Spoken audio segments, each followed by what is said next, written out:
Good evening, everybody. Welcome. Can everybody hear me? Hi. I'm Ben Ewan-Campen. I'm the Ward 3 City Councilor. I just want to briefly introduce, I saw a bunch of my colleagues. We have Councilor at Large Bill White, wave. Councilor at Large Willem Baugh, wave. Mary Jo Rossetti, Councilor at Large. I saw candidate for school committee, Sarah Phillips. Did I miss anybody? All right, so I think you all know, but the way the city works, everything that you like, the city council is responsible for. The bad stuff is mostly the mayor's office. No, okay, raise your hand. Raise your hand if you've never been to a ResiStat meeting before. Wow, I ask that at every ResiStat meeting. It's amazing how many new people, so thank you very much for coming here. These are meetings that the mayor's office and the administration throw so that all of you can kind of hear directly from the people who work in and run the various departments in the city. This is a chance for you to hear from them and also to ask questions, raise concerns, shower praise, whatever it is. And what the promise they always make, although I don't know that they want me to say this, is that they will stay as long as they need to. So don't be shy, raise questions, and all of us will be around throughout the night, so feel free to pull us aside, ask questions. Thank you all very much. Who am I handing over to, the mayor? Taylor. All right, thank you all. Thank you.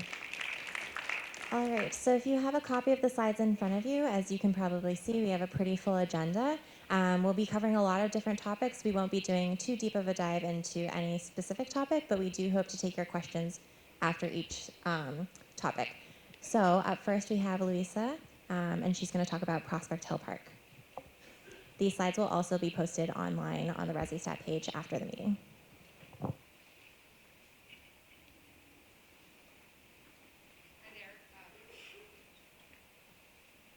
Hear me?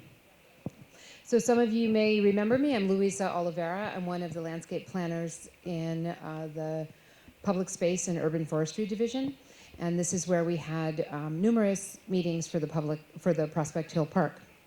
In fact, in total, we had 13 public meetings, including the Historic Preservation Committee meeting. So it was a robust public process. Just to refresh your memory, this is the final design that we ended up coming to in that process. Prospect Hill Park is a local historic district, so we had to go to the Historic Preservation Commission, and there were certain changes we could make and others that we couldn't. Their directive was that we follow the 1903 original plan for the park. And the real, some of our main goals in this project were to increase the accessibility. So if you remember before, if you had any mobility impairment or were in a wheelchair, you could not,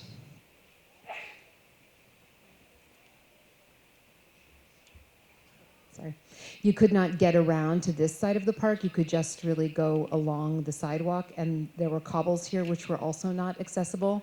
So those have been removed, and we are increasing the accessibility for everyone. The other goal for this project was to add some interpretation. Many people don't know when they go to the site how important Prospect Hill Park was, that it is the site of the first raising of the American flag. So there are some interpretive elements that will be put along the wall here and in this plaza here. And I'll give you a quick kind of overview of the progress that's been made. So this is from the spring to now, and as you can see, the walkway is starting to come along here, and then there's a staircase here, and we're connecting here is the final, what we'll hope to accomplish within the next couple of weeks. And also you can see that a railing was added on this layer. How many of you were at the Prospect Hill meetings? So you may remember there was a very robust conversation about that second layer and whether or not people could go in there, and some people were very uncomfortable about people going in there, and some people thought people should continue to go in there. I believe that's the layer that the mayor broke his arm from when he was young. So what ended up happening is we explored the ability to make it accessible, and if we couldn't make it accessible, then we couldn't open it up. But because the concern had been brought up about danger, we did put a railing on that second tier so that nobody can fall over and break their arm.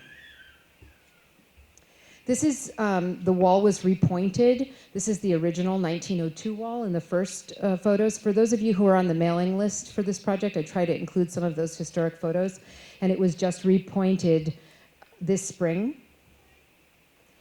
And then in the fall of 2018, we did do some tree work, which I'm happy to report was done because I was just there today for the weekly meeting, and there was a lot of limbs down from this last storm. So I'm happy that we cleared out some of that dead wood in the woodland area. We also have planted a all-native woodland seed mix on the bottom, and now that the park is, nobody's going through it, you can see that it's starting to come up. And this is will be a very interesting experiment because it's all natives, but what is starting to happen is that the invasives are starting to come in, so we have to kind of select those out to try to encourage the understory to grow in. This is a photograph of last week to this week. So the walkway is starting to get finished. There will be a railing along the side here. And then you can't see there, but what will come is interpretive panels like the top photograph, so that you'll be able to read about the significance of the park and the significance of this place, more the place than the park really, in the American Revolutionary War. And then this has just been finished. This is a photo I took last week. This last stretch has been completed this week. And our hope is that all the hardscape will be finished and much of the plantings will go in. All the plants have been sourced, so we're scrambling to try to get them in so that we can move the construction fencing in for the winter. I know that's been a concern for many people. We are working towards that. And you can see that we had the name etched on a granite. These are the new stairs, which I have to say are a great improvement from the old ones. And I will say that the contractors did a really great job in matching the existing retaining walls. And you can barely see where they cut off the wall and built the new wall. So they were very careful about that. This is the elm tree. A lot of people have expressed a lot of concern about this tree. I know it is very beloved. Unfortunately, it also has Dutch elm disease. And this was confirmed this season by the city arborist. And they have taken a number of measures to try to prolong its life. It's been treated for Dutch elm disease. All the dead wood has been taken off. It's been getting watered. And this is someone applying a biostimulant to help promote root growth. Unfortunately, the tree is sick, and we are trying to prolong its life as long as possible, but it is on the decline. And then finally, I'm just leaving you with the images of a granite etched the overlook that folks wanted to largely stay the same as it was, but got redone both for accessibility but also for interpretation. This is a granite edged map of the fortifications during the American Revolution, during the siege of Boston. And it has all of the different forts, both in Somerville and outside of it. The plan is for the park to open in the spring of 2020, so I hope you'll all join us there. There is a project page on the city's website, and you can sign up to be on those project updates. I don't know if you're holding questions till the end, or are there any? I can take a couple of questions.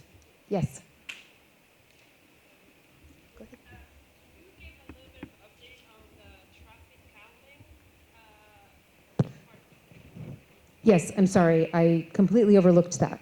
So one of the accessibility goals was traffic calming. So you can see on this slide that there was, this part of the street was bumped out here to slow traffic. And additionally, there are walkways that have been, the distance of which have been decreased so that people can get across quicker and easier. And that has happened here, here, and here. And I know there was some conversation about you didn't center the trees with the door of the tower, but it has everything to do with getting people across the street. So those are the traffic calming measures that were put into place as part of this project. So we worked with our mobility team to integrate that into the park project. What is the timeline to get those pedestrian crossings? Because right now it's a very dangerous intersection. So the pedestrian crossings are the last thing that will be done so that will be in the spring of 2020. But the fencing will be pushed in, so people will be able to use the sidewalk on the park side. Just have a temporary solution? The existing crosswalks that are still there now on this side. This crosswalk is still there. These never existed. Yeah, the one that's still there is not. So the one that's still there now, what they did was the route is that you have to go around.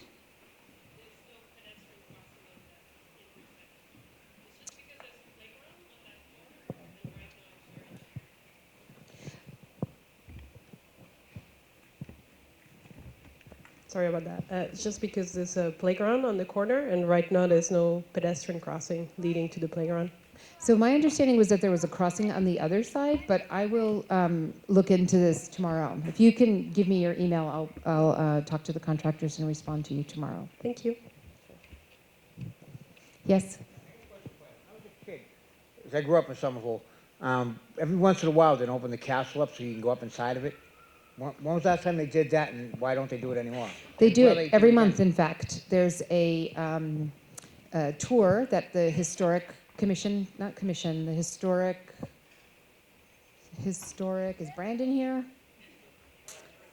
Historic Preservation puts on every month. So it's the tower is opened once a month. And as part of the project, we did make it a point to keep the tower open. So you can walk up with no one just to get on the first level. But once a month, they open it up with docents that give you a historic tour. No, to get the dates for those dates, they're on the city's website. Yes, Larry, would you like to answer that?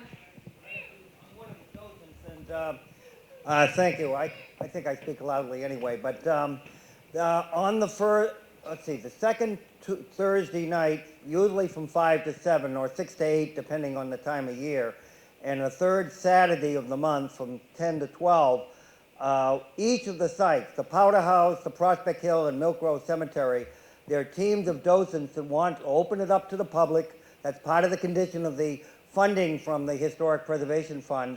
And in fact, this Saturday will be the last time it's open this year because of weather and so forth, weather permitting.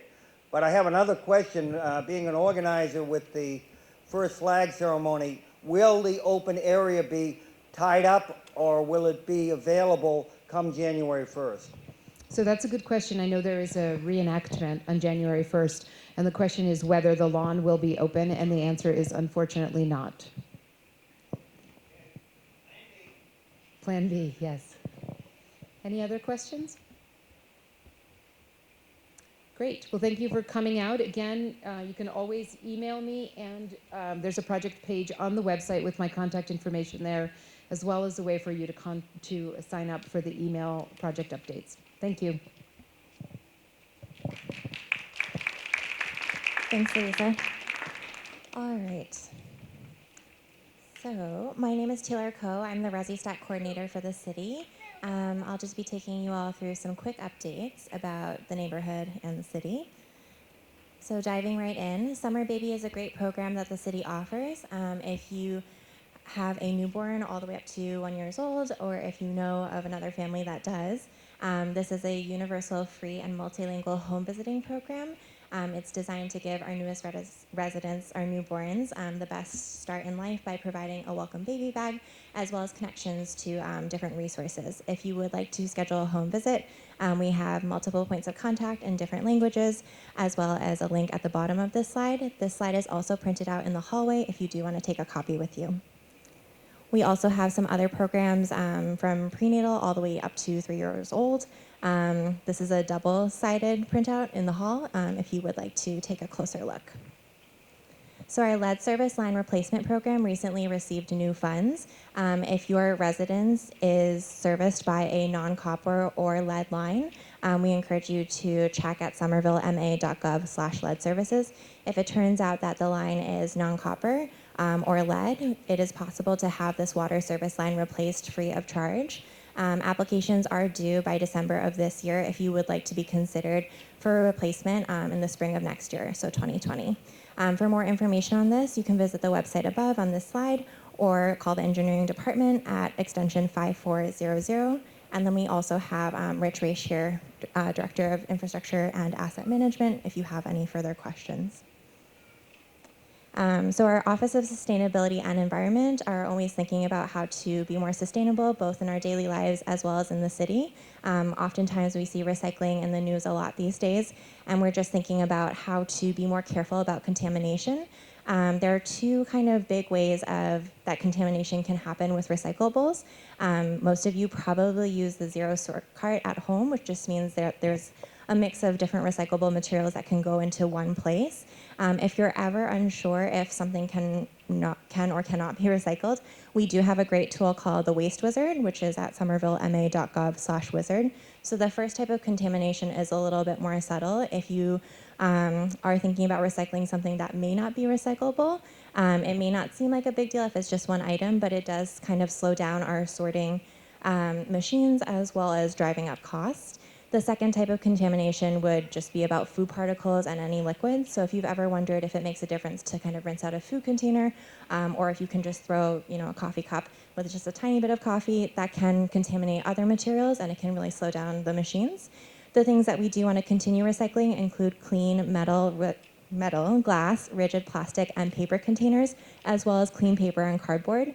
Things that may not be so intuitive to not recycle include plastic bags, plastic wrap, or film. Those do get stuck in the machines that sort our recyclable materials.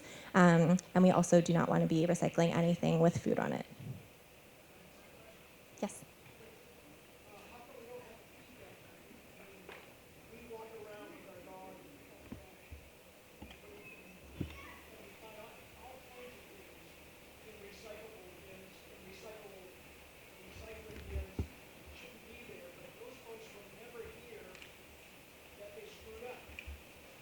So the question was, why don't we have a feedback loop?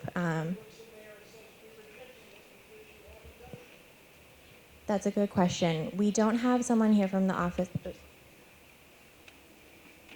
So if I heard it, I didn't hear the whole thing, Mike. So why you said feedback, sort of an enforcement of those who aren't complying with recycling regulations?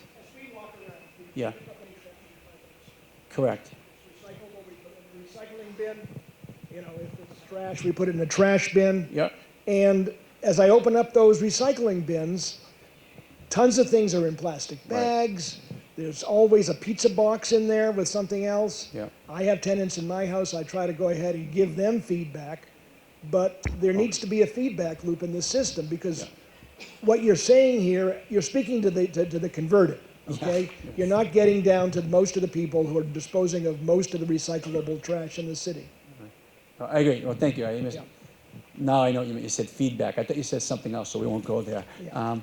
But no, that's a good point. Oliver Sellers Garcia will be here. He's the Director of Office of Sustainability and Energy. And we are looking at everything we can do to further, beyond the converted, to further behavioral change, educate folks along many different measures. So when he gets here, he'll address that more. But I don't disagree. I can take one other question, but I don't want to. Go ahead.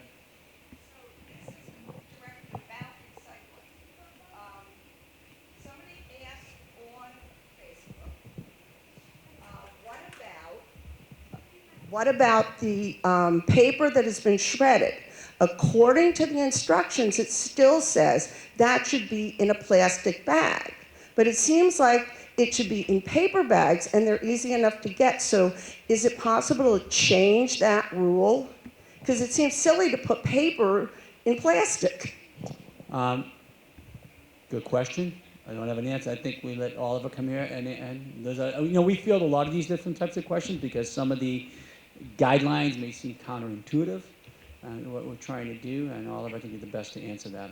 Yeah, and we I felt probably have the same question. Yeah, we felt that it just hadn't been updated because we kind of think that's not what's supposed to be happening now. There's new updates there, but that should be updated too. Okay, thank you. Is Oliver coming in? Or also, he's not. Okay, but you know what?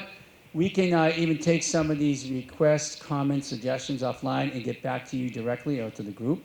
we'll send it off to our OSC team. And we'll be here afterwards also to talk in detail about anything on the slides or anything else. Taylor?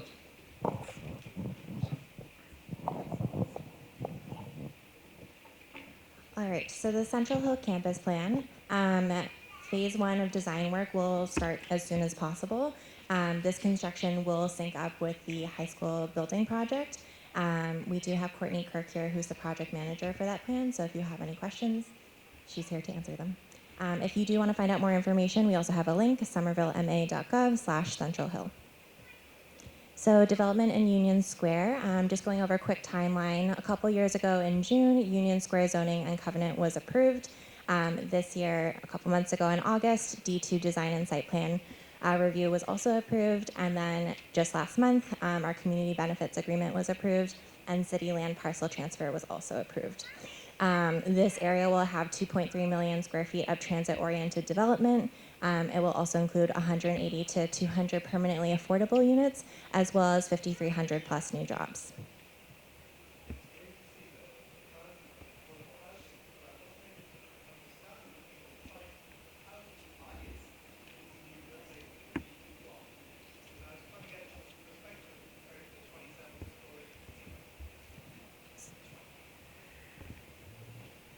So the question was, how high is the new building in Union Square?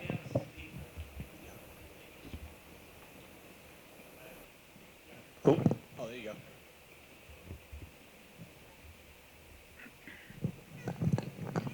Oh, wonderful. Thank you. Thanks.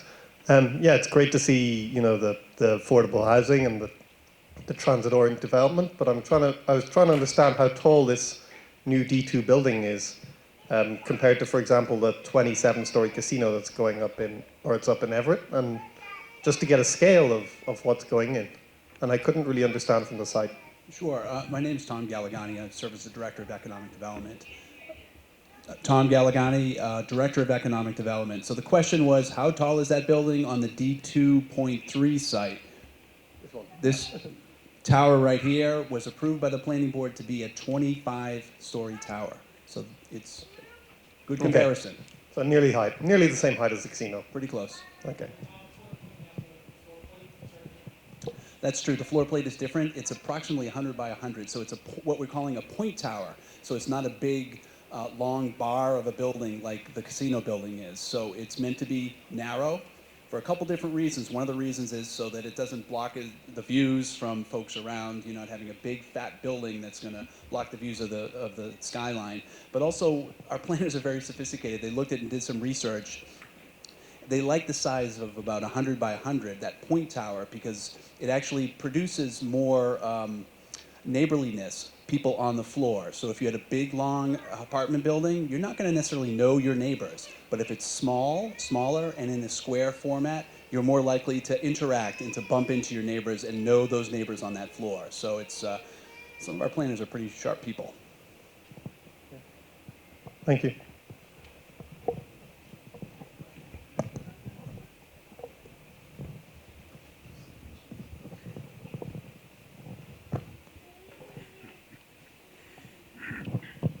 Okay, I think we are going to kind of continue with the conversation just because we have a couple more slides to get through.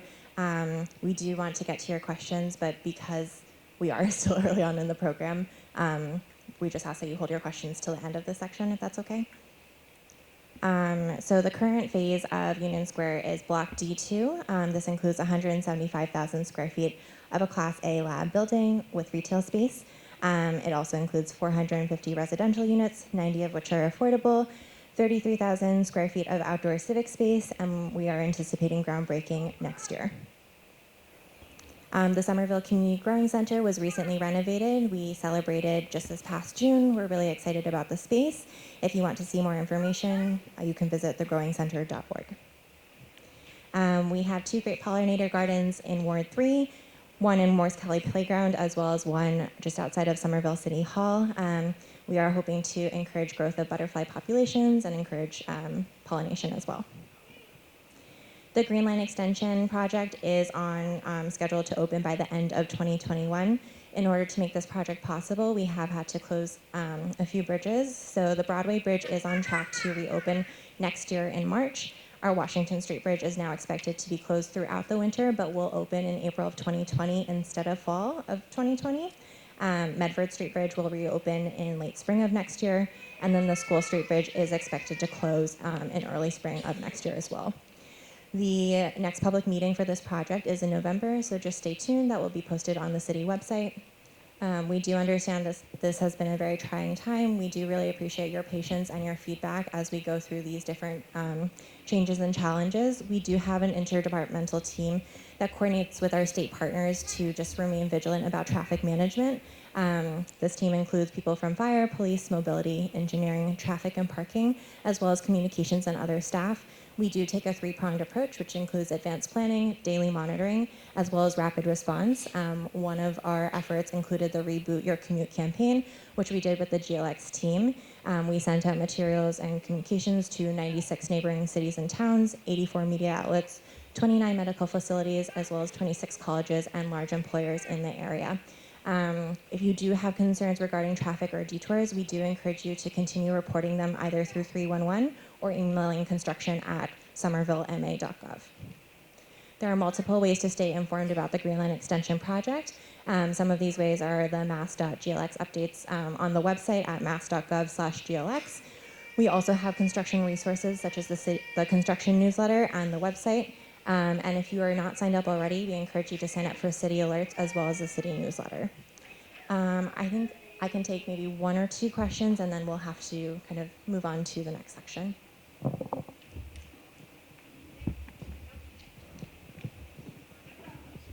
How long is the School Street Bridge going to be closed for? How long will the School Street Bridge be closed for? Okay, about 5 months, spring to fall. Thank you.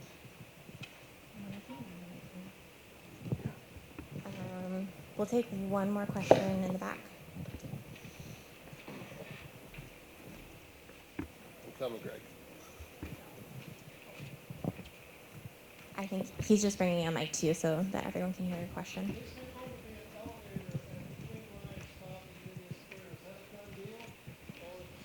So the question was, is there going to be an elevator at the Green Line extension?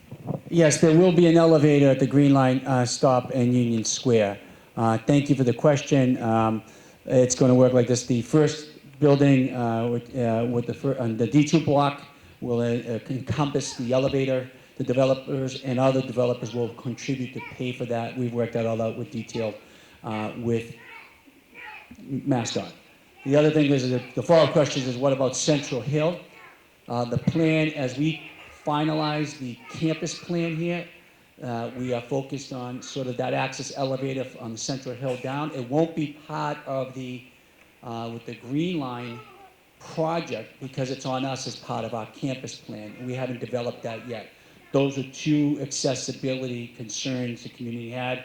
So one is resolved. Union Square, this will be resolved. We haven't matured the engineering plan enough at this point. We'll get done. Thank you for the question. All right, I think I'm going to hand things off to Chief Breen. We'll move along in the program. We will be here after the presentation to take more questions as well.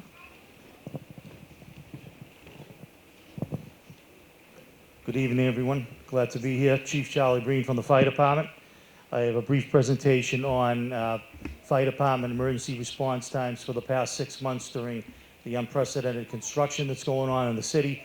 And I'm going to give a plug about a career open house that the Fire Department's having in November. Although my presentation's brief, the planning that took place before the bridges closed by the Fire Department was anything but brief. Before the bridges closed, I sat down with my staff. We analyzed a lot of data on response times and worked to modify both response routes and response plans before the bridges closed. It also involved us entering into agreements with Cambridge, who provides us with an automatic response from the Porter Square Fire Station for anything west, and the City of Boston, they provide us with an automatic response for anything in East Somerville out of the Sullivan Square Fire Station. We also have an additional engine pumper in service Monday through Friday from 7 in the morning till 7 in the evening. It sits down on New Washington Street behind the Holiday Inn, and it covers responses east of the Washington Street Bridge because we don't have any fire stations beyond that bridge. And due to traffic between 7 and 7, we have a company down there to respond to medical and fire calls. It's worked out fantastic. I'll show you the great news. In the past 6 months, despite the Washington Street Bridge closed, the Ball Square Bridge closed, the Medford Street Bridge closed, and Union Square Big Dig, our responses are actually 3 seconds faster for these 6 months than they were last year. I can't emphasize enough credit to the men and women of the fire department that drive the apparatus and the officers that are in charge. They follow our plans. They keep abreast of what's going on in the city every day. We have great interdepartmental cooperation. Before the bridges closed, we were meeting practically daily. I've got Brad on speed dial, Chief Fallon. I'm dealing with the police department all the time. Jesse Moose, Rich Rach, Dan Amelin out of Union Square. We have great cooperation. I get a report every day when I come into work of the past 24-hour responses. Any excessive responses over 5 minutes get flagged. We delve into why the delay took place and we work on making changes. Still, it goes on every day. We look at the responses and we make plans as necessary.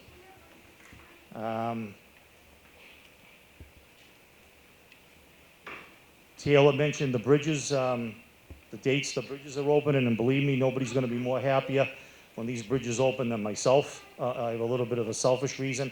I live on what's now the wrong side of the Ball Square Bridge, so for me to get from my house to fire headquarters, it's quite a serpentine route.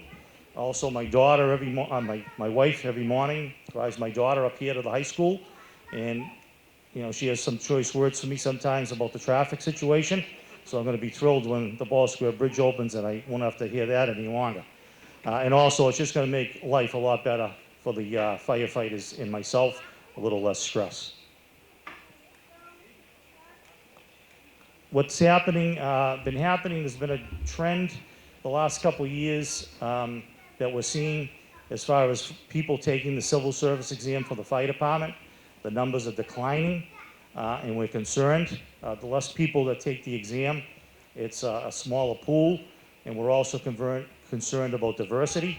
We live in a diverse city, and we want to make sure the fire department is reflected in that diversity. So we've been working closely with the personnel department, Jennifer Mancia, and the personnel department.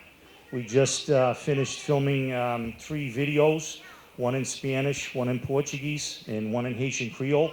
They were all included firefighters that are on the department that speak those languages to try to get the word out. There'll be an exam coming up next year in either March or April. The date I don't believe has been finalized yet. But we have a career open house scheduled for November 16th from 10 to noon. If you know anyone that's going to be 19 years old by next March that might be interested in the fire department, we'd love to have them come down, speak to the firefighters, ask questions. We've also been getting out, working closely with personnel. We've been visiting different faith-based organizations, community organizations in the city to try to get the word out to these diverse communities, to try to encourage more diverse candidates to take the exam. I'll take a few questions if anybody has any regarding the fire department. If not, I'll pass it on to the mayor. Thank you very much. I'll be here afterwards if anybody has any question. Oh, I'm sorry.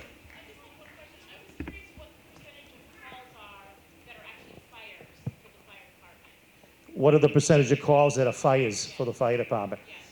Versus, well, medical is our number one.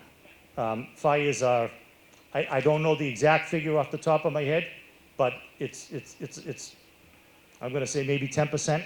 It would be a guess.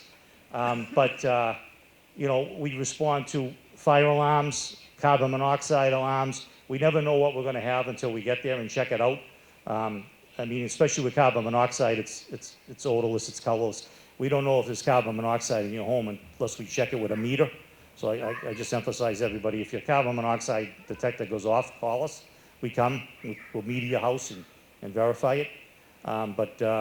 We have great response times, and the men and women do a great job. And when we do have fires, they tend to be quite serious. We live in the most congested city in New England. Wood frame buildings close to each other. Oftentimes, especially if we have rear porches going, they'll spread to an adjacent house. It's very important that we get there quickly and get the attack on the fire very rapidly. So we're always training and we're prepared. Even though fires have tended to go down, we still have to be prepared and ready to handle them because they can get quite serious very fast in this city. And I thank the mayor for his great support for the fire department over the years. Is that it for questions? And again, I'll be here afterwards and I'll pass it on to the mayor. Thanks, Chief. Kudos to your team, the men and women of the fire department. Those statistics are really make us all feel a lot better. Good evening. Welcome again. I am going to, before I start to talk a bit about some other sets of data in relation to some approach on economic development in a particular area, I do want to thank you for your patience and your flexibility during these months. So again, 50 years of infrastructure in 3 years. We feel it every day. This is done with deliberateness. Some of it, if I had my choice, we wouldn't have 3 bridges closed at the same time the green line's coming in. I mean, the green line's coming. We have 3 bridges closed. High school's happening, Somerville Ave. Some of it is just a consequence of these things aligning at the same time, but the benefits will surely pay off and for the inconvenience we're facing today. Good news is you're only going to hate us for a little while longer because even after the School Street Bridge closes at the turn of the year, in March, Broadway opens, April, Washington Street opens, and then later on, this bridge will open again. The high school, this building we're in now, the new high school building, not this one, this will be closed down. New high school will be open less than a year from now. Kids will be going to school there next September. We're really excited. So our next fall ResiStat meeting will be in the new Somerville High School. I don't have a room yet because I don't know where they're going to put it, but it's going to happen. So thank you for coming out. Thank you for your support for those projects. We know this community is smart, is cerebral. We understand these are based on shared values and goals. I'm going to talk about how that work around shared values and goals, in particular to our approach to economic development, align, give you some data to think about, take a few questions at the end. So we talk a lot about within the community about the importance of our local economy, whether obviously for job creation or even just our quality of life. But what we really discuss is what the city, your city government is doing to ensure that economy is really thriving. So tonight, what I want to speak with you about is the many ways that the city, and mostly through Tom Galligani's office, but other divisions as well, how we're working to help our alternative economies and the small businesses and help them thrive amid a range of challenges and changes that are impacting even them. So we're very fortunate here in Somerville, and we're all very proud to have such a really interesting and diverse local economy. We don't just have your typical businesses and chains. We have an abundance of independent and small micro businesses, as well as our maker and artist community, or our self-employed residents and entrepreneurs, and our startups and incubators, along with the newer, larger employees we're happy to have as new partners in the city, again, and national businesses that are coming to those transformational areas.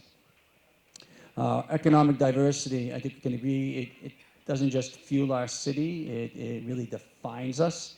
It's part of our DNA. Somerville's known for its unique and really small businesses. They're for our artists, again, for our makers and more. And at the same time, that cohort, they help support shared community goals. So through them, we achieve a lot of our community goals, like walkability and sustainability, like diversity, community, as well as job creation. And big companies they might get the headlines, but the bulk of our local community here in Somerville is made up of really the four groups on this slide. There are small, again, there are creative, there are independent businesses, there are entrepreneurs, and what we like to call our self-starters. So I'm going to first start by speaking specifically about what we're doing to ensure that they're not only successful now, but they sustain and they stay strong.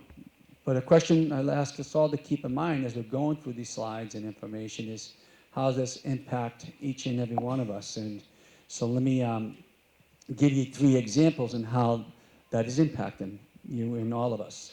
So we have a strong focus in this community. While they're debating the existence of climate change in Washington, Somerville, like many cities and city regions, is leading the standard in conversation and now been taking action locally. Climate Forward Plan is put forth by this community. So in sustainability, our local economy aids in us in reaching our sustainability goals. If you looked at Somerville Climate Forward, there's important data there, and it talks about how a third of Somerville's greenhouse gas emissions come from transportation, and nearly 60% of that is coming from passenger vehicles, mostly single occupancy vehicles you see in the streets every day. As part of our goal to be carbon neutral by 2050, we ask ourselves, well, how do we reduce carbon emissions? If we want to do that, we need to, if we want to reduce carbon emissions from transportation, well, we need to shift trips away from cars. We need to plan a city not just for cars, but for people, and we need to embrace the human skill. And one way to do that is to have services and amenities in the city, like our small businesses, that you can access and not have to leave Somerville to get those amenities. That makes it easier for us not to have to drive. We can also reduce the city's carbon footprint if we support work models that require less commuting, such as entrepreneurs who work out of their homes or at local co-working spaces. Another lens to look to it is on the affordability side. Our local economy helps our goals around affordability. So obviously this is a top priority for Somerville and the metropolitan Boston region. The entire region is facing an affordability crisis on housing, but also for small and small businesses. Among other factors, one driver of affordability is the impact of residential taxes, both for owners and renters. But one way to keep residential taxes low, it's an important goal of ours, part of our growth, why we have a focus on growing our commercial tax base, to shift the burden away from the residential taxpayer onto the commercial side. So we can do that, as I've often discussed, again, by increasing commercial taxes with growth, and the way to do that, again, is to grow more businesses who pay those taxes. But growing also our local and small businesses and that eclectic mix of them gives us a variety of other revenues. It's important to note that in Massachusetts, municipalities have very little or no local revenue raising authority. It comes from property taxes, commercial, residential. It comes from fees and fines. It comes from other investments. And there are other local options we've adopted around hotels and meals and so forth. And that gives us the most diversity, adopting those options, more of a diverse revenue stream. So we can, when we help more businesses who come in, like our restaurants and shops who add to that diverse revenue stream, we're helping to expand our commercial tax base, and we're helping to take the burden over the long term off the residential taxpayer. The other way to think, the lens to look through on this and the role of our local economy in helping our community goals is how it helps our quality of life. If we have a healthy local economy, it does impact our quality of life in a positive way. We hear so often that the one thing so many of us love about living here is the walkability and the vibrancy and the energy in our squares and our business districts. Our happiness survey that we conduct biannually proves this.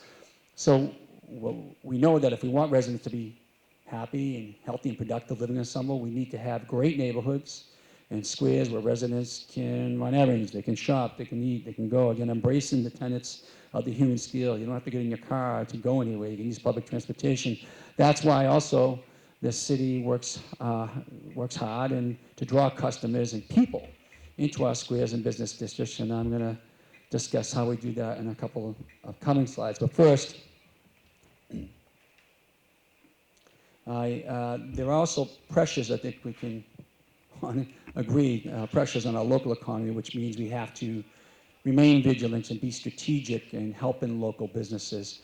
Globally, we're facing climate change, and that's being localized, those impacts here. We are facing a growing population. In fact, we are in the depths of the greatest demographic shift in this nation's history, where in the 50s up until mid-century, well, from mid-century up until recently, people were moving away from the urban core. Now they're coming back. 54% of the world's population lives in city regions like the metropolitan Boston region, and by 2050, that number will rise to 75%. And we need to think about what kind of community we're going to be. Are we going to be a city and city region that plans for people. How we're going to take on the legacy challenges, climate change and housing and so forth.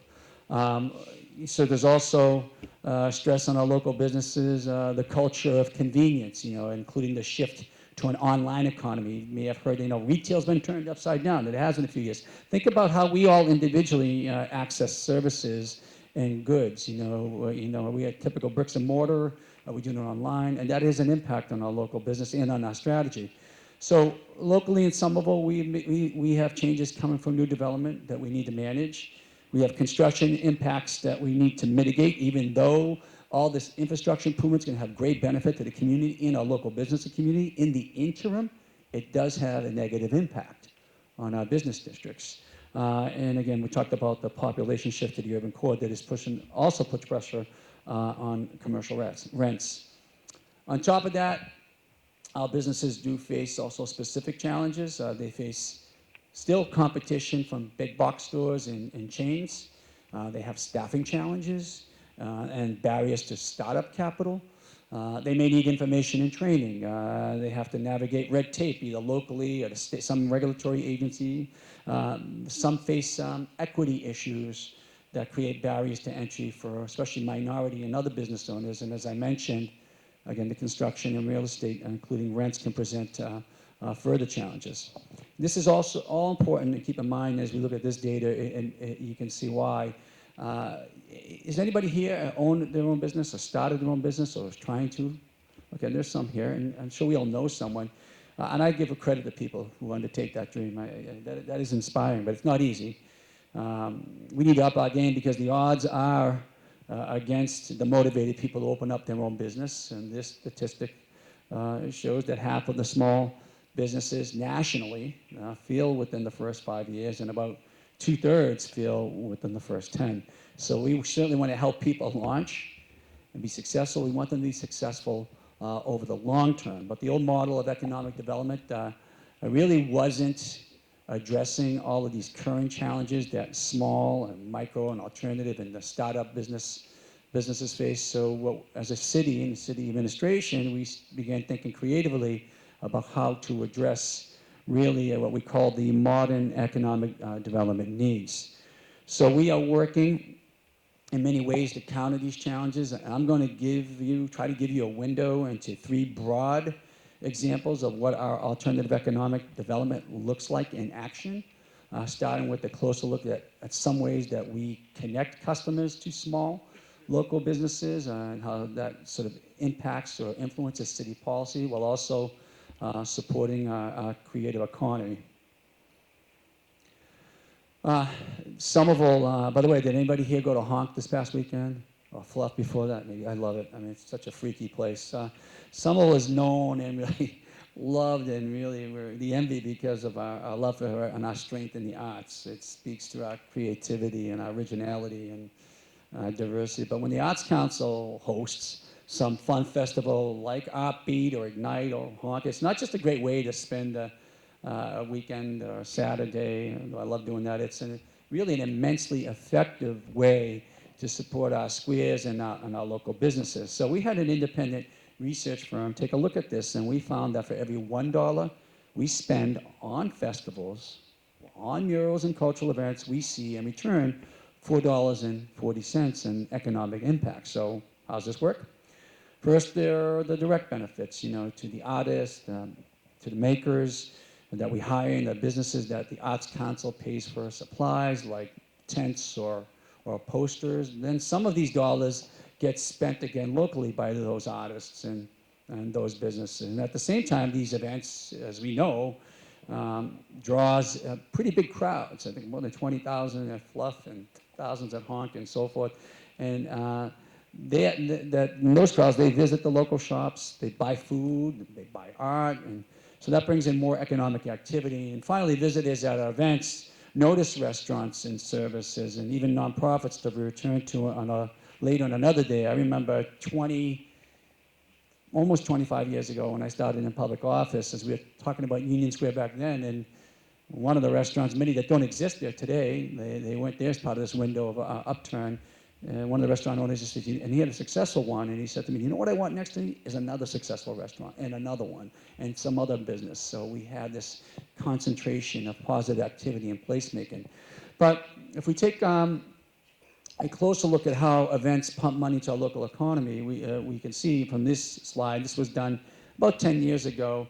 We used the same research firm and looked at the economic impact of arts union programming, which he started back then in Union Square. And that art series was found to be injecting between $200,000 and $350,000 just in Union Square annually.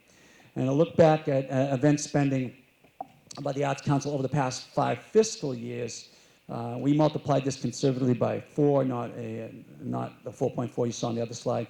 And the researchers identified, and this shows our city cultural and arts events have injected more than $3 million over 5 years, just right into our local economy. And that's, at the end of the day, that's money for artists, that's money for performers and restaurants, for small businesses, and really a lot more. But I do want to come back again to this idea of placemaking. And what is true in proving this, people stick around in places they feel comfortable. And we strive to make them comfortable with activities or outdoor furniture or just appealing open spaces. And as we discussed, events as like. And we measure this. When we do placemaking, we see results. Does everybody know what Kenny Park is? That's on Highland Avenue. It's a park right before you enter Davis Square on your left. So a few years ago at Kenny Park in Davis, after we fixed the water feature and added the movable chairs to the ones we have like in front of the library, what we saw was 40% more people just sitting in the park. So we saw more parents watching their kids in the splash park by the day. We saw more couples on dinner dates in the evening, and that in turn helps support the businesses in the square. I mean, we know this in Somerville. This is part of our value sets. This is why we always advocate for more open space and placemaking as part of our economic development plans. In Union Square, we've seen the impact in assembly with Baxter Park, 7 acres of a new park, and continue to expand those opportunities to engage, to connect. And besides the economic benefits, it's the immeasurable benefits of building that social capital, that engagement capital with one another. So we get to connect as a community, not know each other by a blurred vision of a face driving by in some automobile.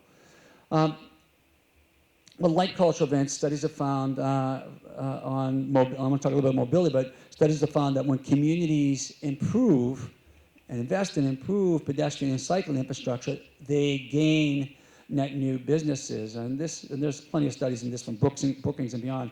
They gain, we see private investment increase, and customers actually spend more. And again, it's common sense. When you drive, many people just speed by, but as pedestrians and cyclists do stop, they notice businesses and become customers. Even dedicated bus lanes like we just put in on Broadway are part of this. They increase ridership, so you get more people walking past the businesses to and from the bus stops. Does anybody know how much of our traffic that come through, what percentage of our traffic in the city is just cut-through traffic? In other words, it didn't start or stop in Somerville? Want to take a guess? Smart crowd. Someone said 80 plus, it's 83%. So 83% of the cars that come through Somerville don't originate or stop their trip there. They're cutting through our streets, they're congesting our streets, and they're not going to any one of these business districts or squares to put money into our local economy. Here's an example, and this is a slide of a study from Portland, Oregon. What it shows is that cyclists, again, reaffirms what we've always researched and believe and confirmed, that cyclists and pedestrians there spend more per month locally because they stopped more at local businesses, following biking, walking, and you see transit.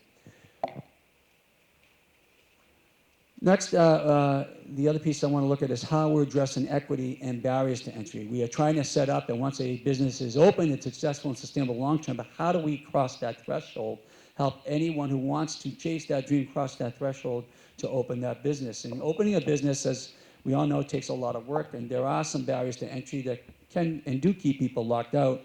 I already mentioned some, like not having access to capital or funds to cover overhead and startup costs, or having to figure out all that red tape. But there also may be, for instance, language barriers. It might be hard to find the right space and be able to afford it, having all the necessary skills and training to handle all the parts of business requires, and access to education or on-the-job training. And we see how this is playing out for some groups in the census data right here in Somerville. The majority of our businesses, as you see on this slide, are male-owned in Somerville, and minorities only own 18% of the businesses in Somerville. Now, we're a city where a third that is foreign-born doesn't speak English as a first language. We speak 52 languages in our neighborhoods and our school, and we need to ask why. Well, some of these barriers are long-standing, and they are systemic. A study of wealth in Boston found that white households in the area had a median net worth of nearly $250,000, while African-American households had a median net worth of $8, and that's a pretty big disparity. So we have to ask ourselves, what kind of impact can this have? Well, for one, we need to look at how people typically fund a small business startup. Many actually use credit cards or home equity. So you can see how this, imagine how this would be a challenge for minority entrepreneurs. That's one reason I want to commend the City Council working together with the community administration.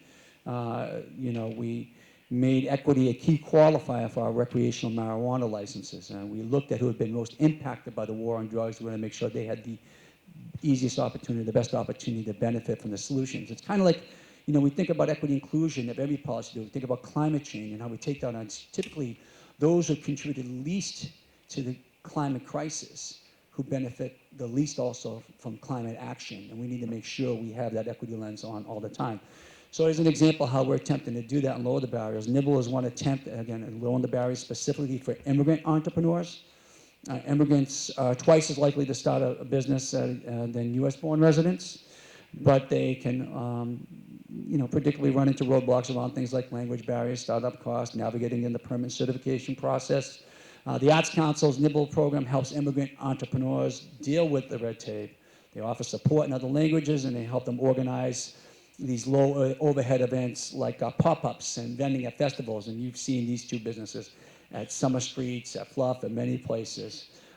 Two permanent businesses have grown out of it, Las Carolinas and the Nibble Kitchen at Bow Market. And so far, chefs and cooks from 13 different countries have benefited from this program. So our Economic Development Office offers similar supports for businesses in other industries at their one-stop shop events where business owners can help with permits and licenses and get help with other languages. Two other areas where we're looking at lowering the barriers, again, on regulations for today's reality. One of the things, this has been a 15-plus year process, is reforming the way liquor licenses are distributed to make it more equitable and fair. So for those of you who don't know, we still follow an archaic rule in Massachusetts. It's a per capita formula for how many liquor licenses you can have in a community. They basically said, the legislature, you have so many people have access to liquor.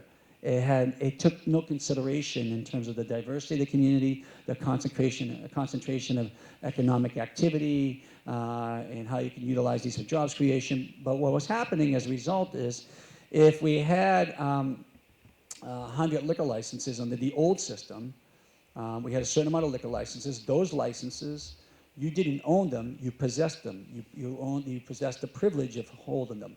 But when you wanted to sell or not be in business anymore, you could actually sell the privilege of possessing them with approval from the Licensing Commission at fair market value. So what happened over time is this false marketplace, this fair market value creeped up higher and higher and higher because more restaurants wanted to open. There were few licenses available. And we see this playing out in Boston. You know how much you have to pay for one of those transfers of a license in Boston? About $500,000. In Somerville, it creeped up in one case to about $200,000. We saw this, and as we went to further our allotment under the legislation, under the current law, and it also passed twice afterwards, home rule legislation to expand our offerings of liquor license. We did so with one caveat. We wanted to make sure these licenses could not be transferable. So if 10 people here had restaurants and they wanted to sell and not have restaurants, they would turn those back in. And instead of paying the old fair market value, false marketplace value, you pay a nominal fee. And what we've seen as a result is more locally owned, independently run restaurants that are typically the best of Boston, more diverse. You put a concentration of effort in places that didn't have this several years ago, in Union Square, East Broadway, Winter Hill, Beacon Street, and it's paying off. We advise Boston on the same. They haven't taken the extent we have. But we've also done similar things around food trucks, trying to create more low startup costs, eliminate the need for the right real estate. And we've been working with the council and work with them to update the regulations to allow them, because many times new restaurants, for example, start off out of two different concepts, either a food truck, sometimes it's a dining in concept, and then people utilize that, they test their concept and they from their own homes, and then launch their opportunity to chase their business dream. So I'm almost done here, I'll finish up. The way that people work has also changed, and we're looking for ways to support that. There are about 5.6 million small and micro businesses in the United States, and 89% of them have fewer than 20 employees. So these small shops, they actually still need an office, lab, or manufacturing space, but might not want to be able to afford their own space. So we look at supporting co-working and incubator spaces where those companies can begin, as well as helping them find new spaces in Somerville as they grow. And I'll give you two examples. Actually, have that Greentown Labs. This is the largest climate solution clean tech incubator in North America, soon the world. A total of 120 businesses have used the space. Some like L3, Voxel 8, Right Hand Robotics, which also expanded, have grown into larger spaces in Somerville. And Greentown's businesses have created, in partnership with the city, over 900 jobs. That didn't happen by chance. We helped them find the right space. We supported their expansion with our innovation or iFund loan, and we provide opportunities to partner with companies to test their products. So they're involved, all those startups involved in climate solution research. So we've opened up the city as a test lab for ideas. It could be an app that helps us manage our building assets, or test weather patterns, or solar energy. So it's been great to give them proof and concept and help them mature their business and grow it. They are the success story, and we've been behind them and helping it along. The other is Artisans Asylum, one of the world's largest maker spaces. We simply work to aid Artisans Asylum. They're one of the large maker spaces in the world, like Greentown. They offer alternative workspace, and Artisan calculates that they've had a total of $30 million in local economic impact since their founding, and that includes a lot of things. Again, this didn't happen by chance with Artisans. City staff helped them locate and sign a lease here in Somerville. We worked on various programs and partnerships with Artisans Asylum and their individual members, and we've donated them used manufacturing equipment, machining equipment, right from here from Somerville High School. And we used these two examples to include provisions in our zoning overhaul that would establish their current location in similar additional areas like those as fabrication districts. So those old foundry and old industrial buildings with these large floor plates where you can really configure them to enable collaborative creativity, to spark innovation. No longer we want them flipping to just mixed use all over the city, and you have this we lose that urban edge, we lose that opportunity to innovate and create. We're also looking to draw and support other new ways of working. We looked at our own regulations for home-based businesses and changed those so it's easier for people to work at home. We've also adopted artist and maker-friendly zoning and economic development, and Tom Galligani's here, by the way, has expanded their programs beyond the traditional brick and mortar. There was always a long historic focus on storefront improvement, but and things have evolved. Not everyone's looking for that brick and mortar spot. So we offer we created and offer what is called an active entrepreneur network, where small business owners and self-employed people can get together, network, and share advice on best practices. And between 75 and 80% of those member businesses are now women and/or minority owned. So it's very diverse, and we're very excited by it. Now, I heard of some of the things the city's doing in support of small businesses, but it's also worth pointing out that individually, we all as consumers have power here too. When you spend locally, you're actually investing in Somerville. When you shop locally, a greater percentage of what you spend stays local and continues to help our community. Local businesses hire people in the community. Often the small businesses are sponsoring that youth sports team or organization or nonprofit, supporting here the play at the high school. They get supplies locally and hire contractors locally, whether they do the electrical work or maybe their website. And this chart shows, for example, that when you shop at a chain retailer, only an estimated 13.6% of your dollars spent actually recirculates back in the local economy. But when you shop At an independent local retailer, nearly half of those dollars funnel back into the community as owners and staff are always proven to spend locally. So again, our local business and entrepreneurs do face challenges, and we are working really on all fronts collectively to support them. And one positive indicator is that Somerville, the number of Somerville businesses continues to grow each year. Just from 2012 to 2018, that number of net new businesses increased roughly 23%, and that's net new 489 businesses. And most of these are small or micro businesses, and micro businesses meaning less than 5 employees, including the owner. But cumulatively, they are really the economic engine supporting who we are here in Somerville and what we want to be, and really buttressing our local economy and bringing a really resilient, helping to create a really resilient, diverse local tax base. I've talked a lot, I've given you a little data, and I tried to help us understand how it aligns with some of our policy goals. I can take a couple questions, but I'm not going anywhere tonight. I'll be here, but I know we have exciting conversations about rats and rodents coming up. I'm going to go right here and left to the mic. Go ahead, yes. Thank you very much. You mentioned that 83% of the vehicles are passed through, yet just before Broadway changed over to a single lane, down at the turnoff from Mystigon to Temple, there used to be a 7 to 9 restriction on vehicles turning right, coming in from the north of the city. Now this is allowed, and it's led to huge issues, but it also has impacted McGrath and Broadway, which is a clusterfuck, to put it mildly. Can you comment on that, please? Yeah, I would, 2 things. One, you talk about the 7-9 no right-hand turn from Mystic on the Temple. Yeah, we'll check on DOT. Good question. I haven't got an answer on that statistic. McGrath and Broadway, bleeding into the intersection, not just there, but McGrath and Pearl, and at times McGrath and Highland down the street. That's where we have a focus with police, taking over some. We have concurrent jurisdiction with the state police. Did it for a little while. We're there trying to stop that bleeding into the intersection, which causes queuing problems and a consequential ripple effect on all our corridors.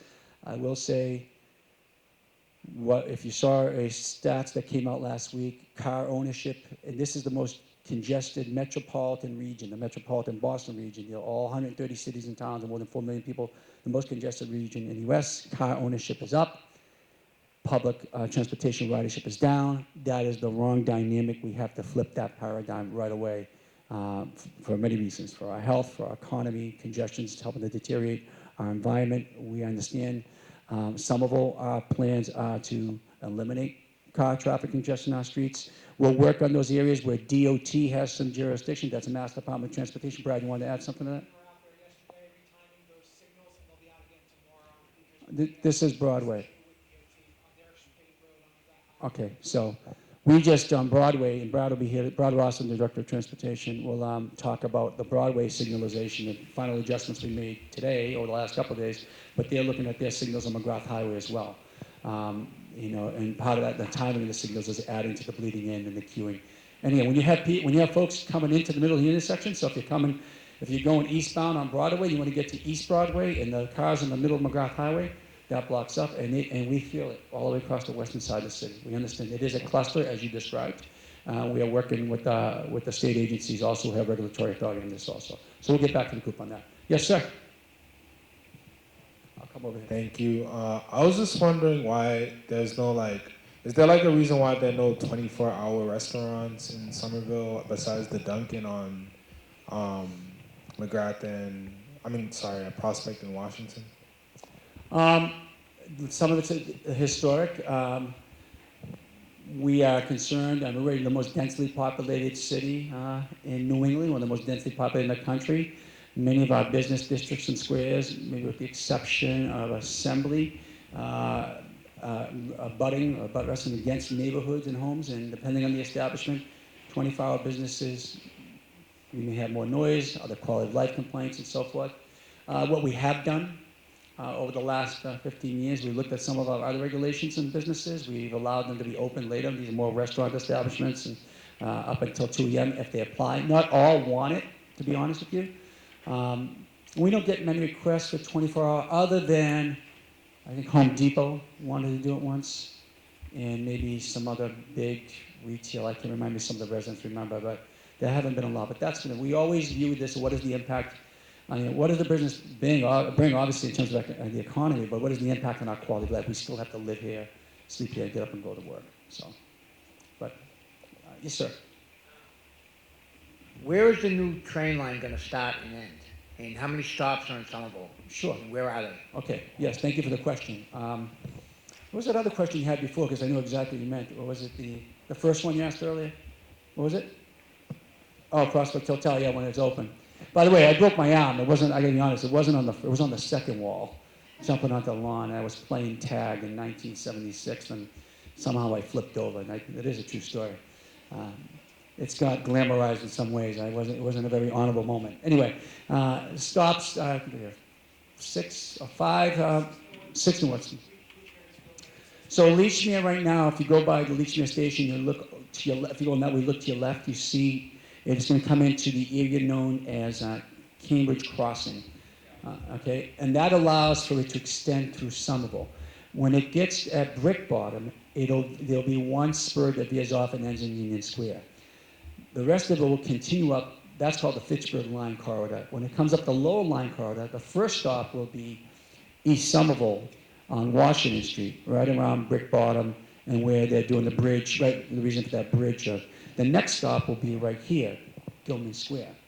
The next stop will be on Lowell Street, Magoon Square. The next stop will be Ball Square. And the final stop for now will be Tufts College Ave. What we are working to make sure happens is that it extends also to Route 16 Alewife, which, sure. He asked, I'll repeat the question. Is it going to be commuter rail or MTA? It's all MTA, but this is light rail trolley green line. Okay, and we'll talk about commuter rail. And Brad mentioned that. So one, Route 16 wasn't part of the original agreement and requirements of the green line. But we want Route 16 to happen. We're fighting to make it happen. It comes back to the method ends in Somerville.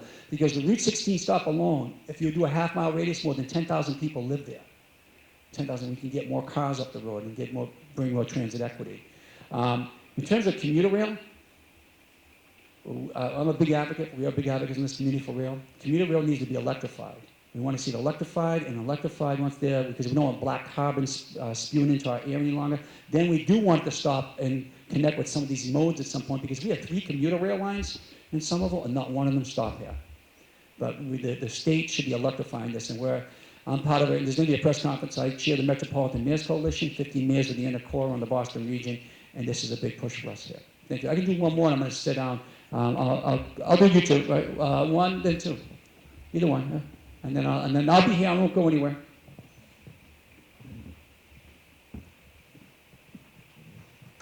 Yes, last year there was an offer to residents to buy bonds to help with small projects in the city. I heard that company, they really was having trouble paying their employees. Has that affected the city's access to the funds or the residents? No, the muni bonds. Thank you. Did you participate in that?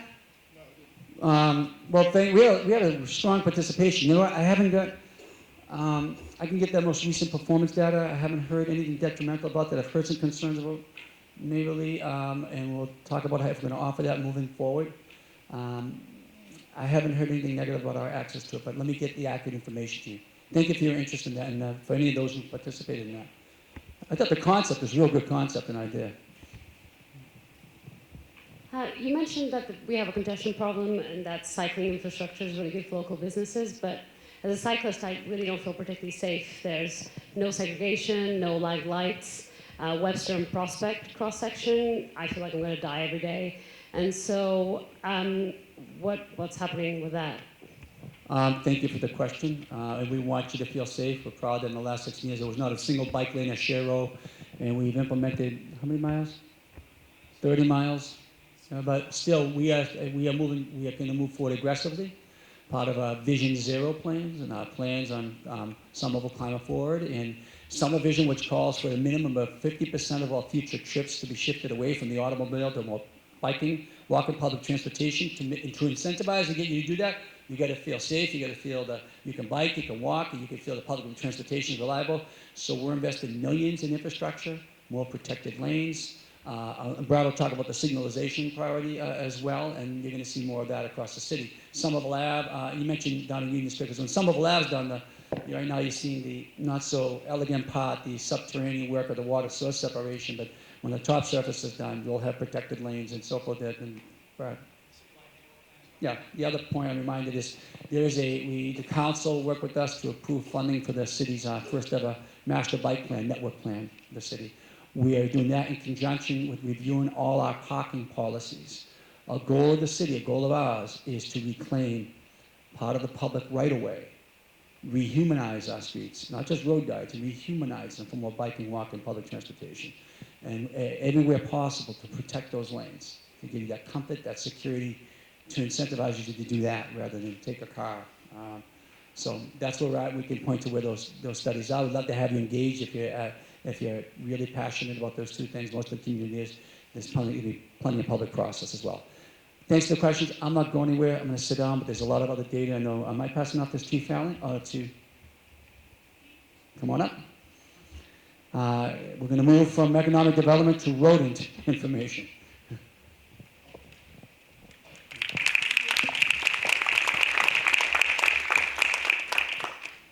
Hi, everyone. My name is Georgiana Silvera. I'm the city's environmental health coordinator. I've been here since January, and I'm here to give you all an update about the rat population study that we did in East Somerville this past spring. And so the reason that we did this type of study is because you can't have good rodent control if you don't know where the rats are and why. And so the focus of my work, sort of since I've started, has been trying to determine and then remove the resources that rats are using in our cities to survive. And so we did this initial study in the spring to try to get a quantitative numerical measurement of rat activity in one section of the city to start off, sort of measure that and learn as much as we can about the rat population in Somerville to get a better sense of what the factors that the city can address to try to then decrease the activity that we're seeing. And so what we actually did was from April 29th to May 17th, we set out almost 300 rat traps at a total of 134 privately owned properties with permission from the owners. Sort of for those 3 weeks, they were checked every other day, the rats were removed and counted, and that was how we kind of got the measurement of activity sort of throughout this area. And the area is outlined on the map here. It was basically from Broadway to Washington, and then McGrath kind of to the end of the city, including that little section of Gilman Street that directly abuts the GLX line. And so this was kind of the area that we targeted for the initial study. And then once we sort of got the measurements of activity, we then gathered as much data from the city as we could, like location of dumpsters, location of restaurants, number of units on a property, as much as we could find to try to see what patterns that in the environmental data is kind of related to the rat activity. And so the main sort of result that we got was this cool map. And so this takes the known points of activity that we measured on these 134 properties, and then we use a program that kind of estimates it out across the rest of the survey area to give you a sense of which areas tend to have higher or lower levels of rat activity. And so the areas in red are the areas with higher activity, and then blue is lower activity relative to the numbers that we measured in the study. And it's not meant to be sort of a judgment on what levels of rat activity are acceptable. It's just kind of a relative way of looking at what we measured sort of during the trapping. And so I think one of the most important takeaways you can get from a map like this is you can really see the high variety of rat activity even at the block level scales. Because rats don't move very far. They kind of tend to take the shortest route possible from their burrows to their food source.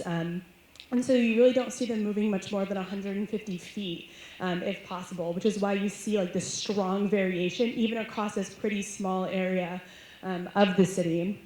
And so then we took kind of this activity data that we measured, and then like compared it to all the environmental data. And so I'm going to tell you sort of the three sort of main findings that we had, as well as the actions that we're going to be taking based on the information that we got. And so we found that higher relative rat activity around residential properties with more than one trash violation since the beginning of the year. And so we measured from January 2019 through May 2019 when the survey ended.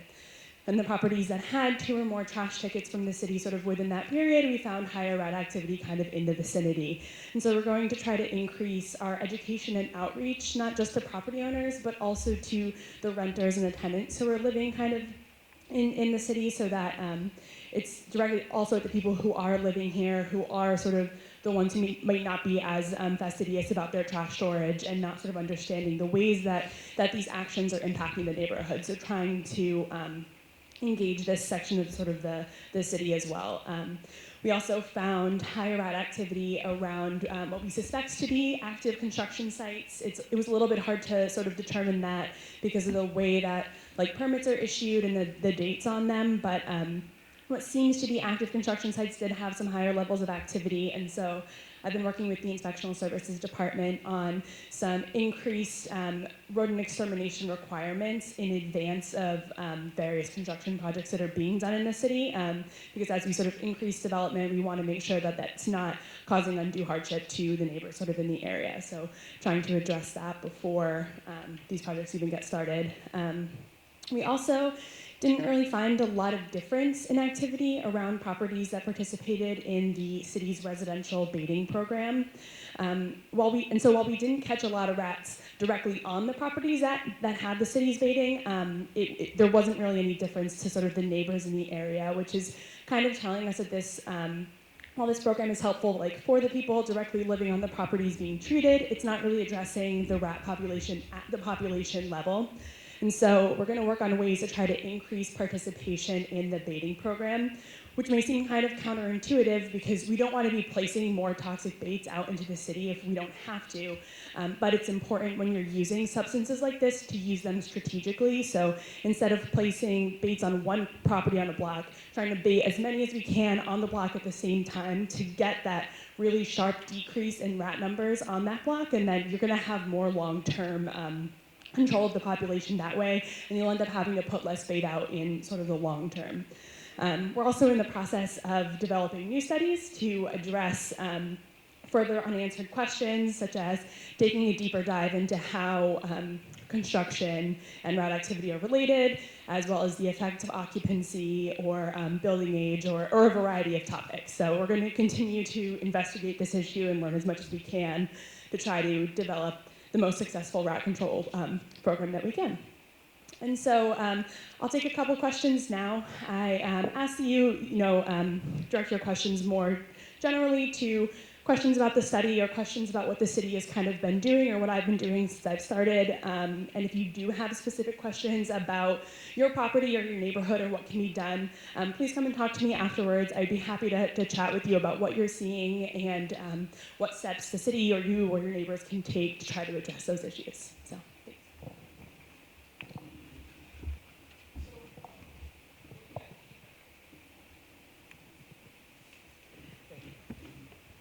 Looking at your heat map, there doesn't seem to be a correlation between rat activity and food services. Was that surprising? Yeah, it definitely was. And so a lot of the food businesses are kind of along Broadway, at least in the survey area.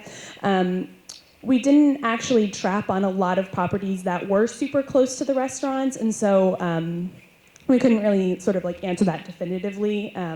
Like whether or not the establishments have an effect. We did see higher activity around dumpsters, and so that kind of indicates to us that it's less the presence of a restaurant and more the presence of a trash storage location. And so it's like where these dumpsters are is kind of maybe more where we're seeing the activity. But yeah, we were really surprised when it like didn't really turn out to be, especially because there are so many restaurants in the area. And I have one more question. Sure. And that is, do you have any thoughts behind the correlation between active construction and rat activity?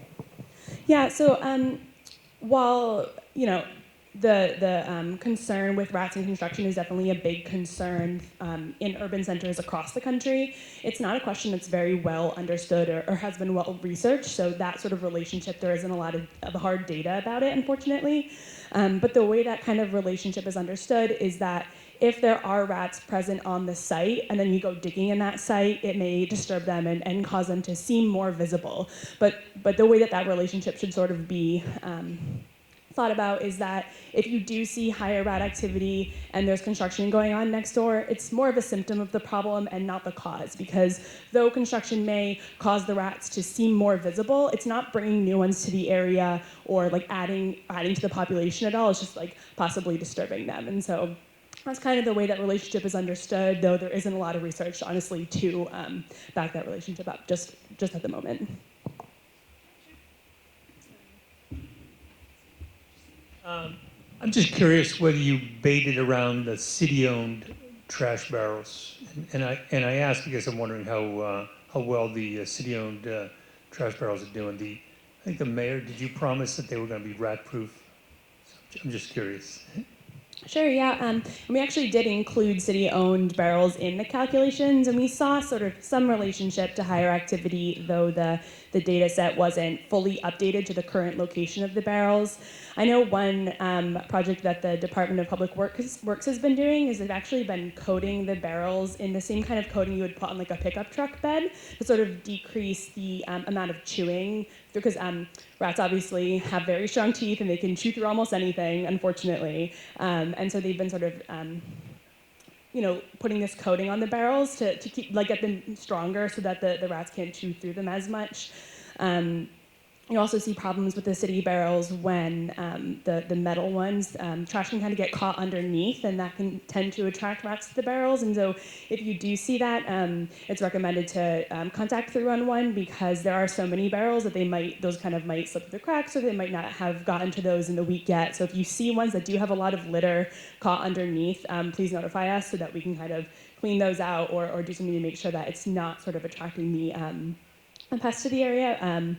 We don't sort of directly bait around the barrels. In response to 311 calls, the ISD department does bait the sewers, because that's sort of like a public way that we can get to, but it keeps the bait sort of like out of reach from like kids or other animals if you hang them down to the sewers.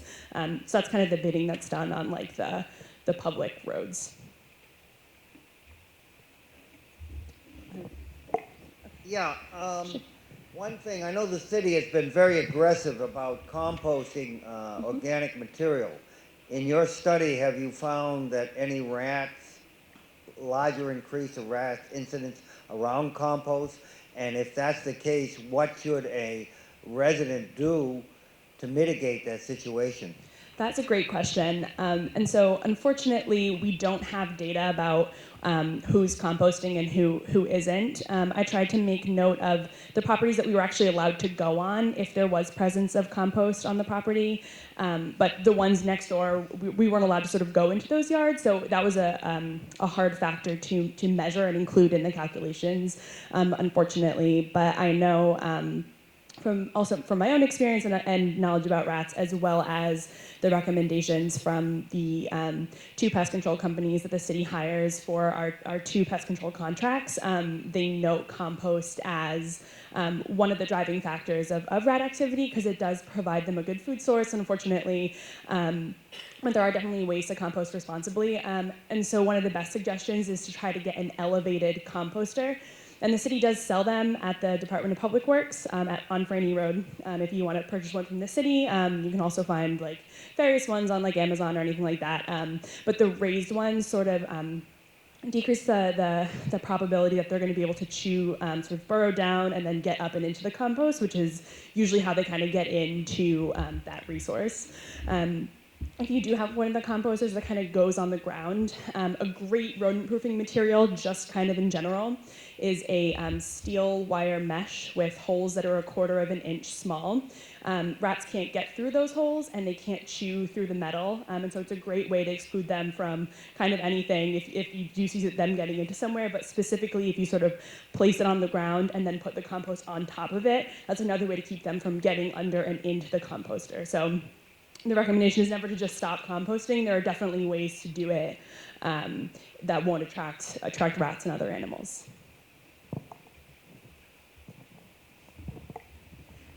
Okay. If there are no other questions, thank you so much. Those were really great questions, and I'll be around afterwards if you have others. Thank you. Oh.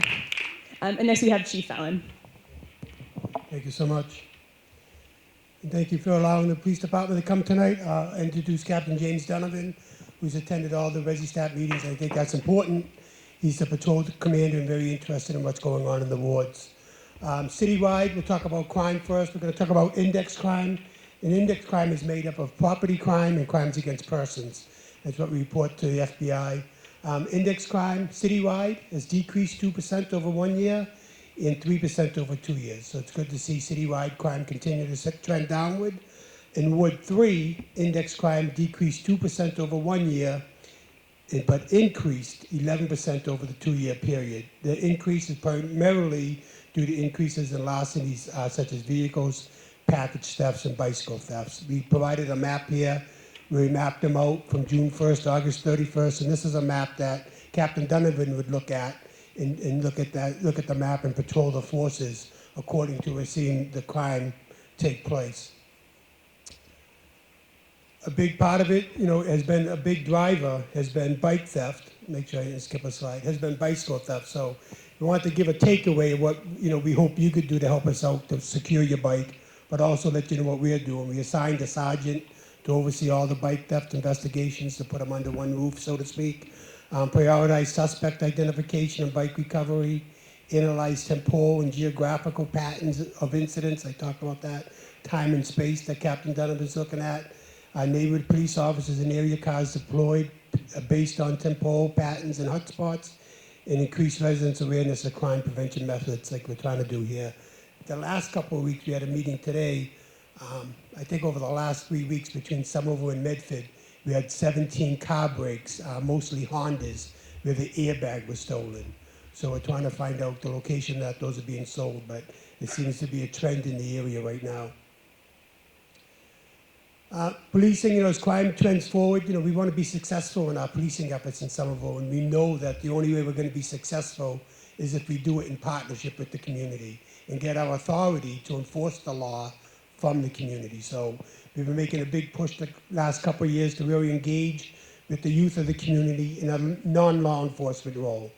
So we're hoping to build connections with the youth and make those human connections and really strive to make the first interaction a person somewhere has with the police a positive one, and then make sure that every interaction after that is positive as well. So these are just a couple of small examples. We ran a basketball clinic for Somerville youth over the summer. It was well attended. They actually came back and asked us to continue it. We're looking for some gym space right now. We're going to continue that. Junior Police Academy, we started a few years back.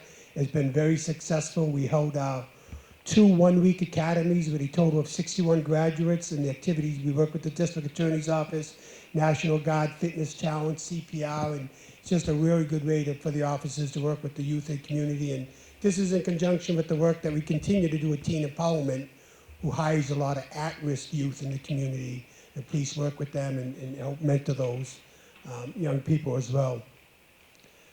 For the first time in the history of Somerville Police Department, in June of 2019, the Somerville Police Department became an accredited police department. And what that means is it's a self-initiated process where we revamped all the policies and procedures in the police department. We had an outside independent source, the Massachusetts Accreditation Commission, come in and review those policies and make sure we're adhering to those policies. So it's a big step forward. It's very unique for a department of our size to receive accreditation. It's really a testament to the men and women in the Somerville Police Department and their hard work. But we took those policies, when they were all promulgated, and we put them online. So if you go on the Somerville Police website, you can look at any one of our policies. You can look at our use of force policy. You can look at how we intake evidence. You can look at every one of our policies. And we actually put them on there so we could get your feedback. We hope you go and take a look and say, look at, this is what we like about your policies, this is what we don't like, and this is where we think you could change to adapt better to the community, and we'd love to have that input from the community. I think it's vitally important. So it's a big step forward for us to become accredited. It's every 3 years. You we have to be reaccredited, so we have to maintain those standards, and we look forward to that challenge. And it talks about in the slide that they cover areas such as management, operations, technical support activities, police development, emergency response planning, training, communications, property, and evidence. So a good congratulations out to the men and women of the Somerville Police Department. The last slide I have is, Somerville's not immune to the opioid crisis, even though we see the numbers trending down on overdose death. Overdoses in general are staying about the same. I believe we lost close to 11 residents of Somerville last year due to the opioid addiction and overdose. And the mental health crisis, is still, prevalent in society in general. So we're trying to teach our officers. We talked about at the last few years of ResiStat about our core office at the Somerville Police Department. Somerville Police Department has an office that's located in the lobby of the police department. We refer to it as core, as community outreach, help, and recovery. And in that office, we have 2 licensed clinical social workers that work full-time. We have a full-time drug and addiction specialist, and they work with the police officers every day, and they talk to the officers about when you respond to somebody in a mental health crisis, the worst thing you can do is arrest that person. The best thing you can do is connect them to services in the community and to follow up. And the same thing goes with somebody in the throes of drug addiction. Arresting that person, it doesn't do anybody any good. Working with them, following up, helping them, guiding them towards treatment, working with the core office is really what we need to do for people in our community. So the core office is very successful. These are a lot of numbers that they promulgate and put out, so we want to give this away as a takeaway for everybody here tonight. But I can take a couple of questions as well, but I will be around at the end as well. Well, I thank you for your time to come tonight, and hope everybody has a great night. Thank you very much.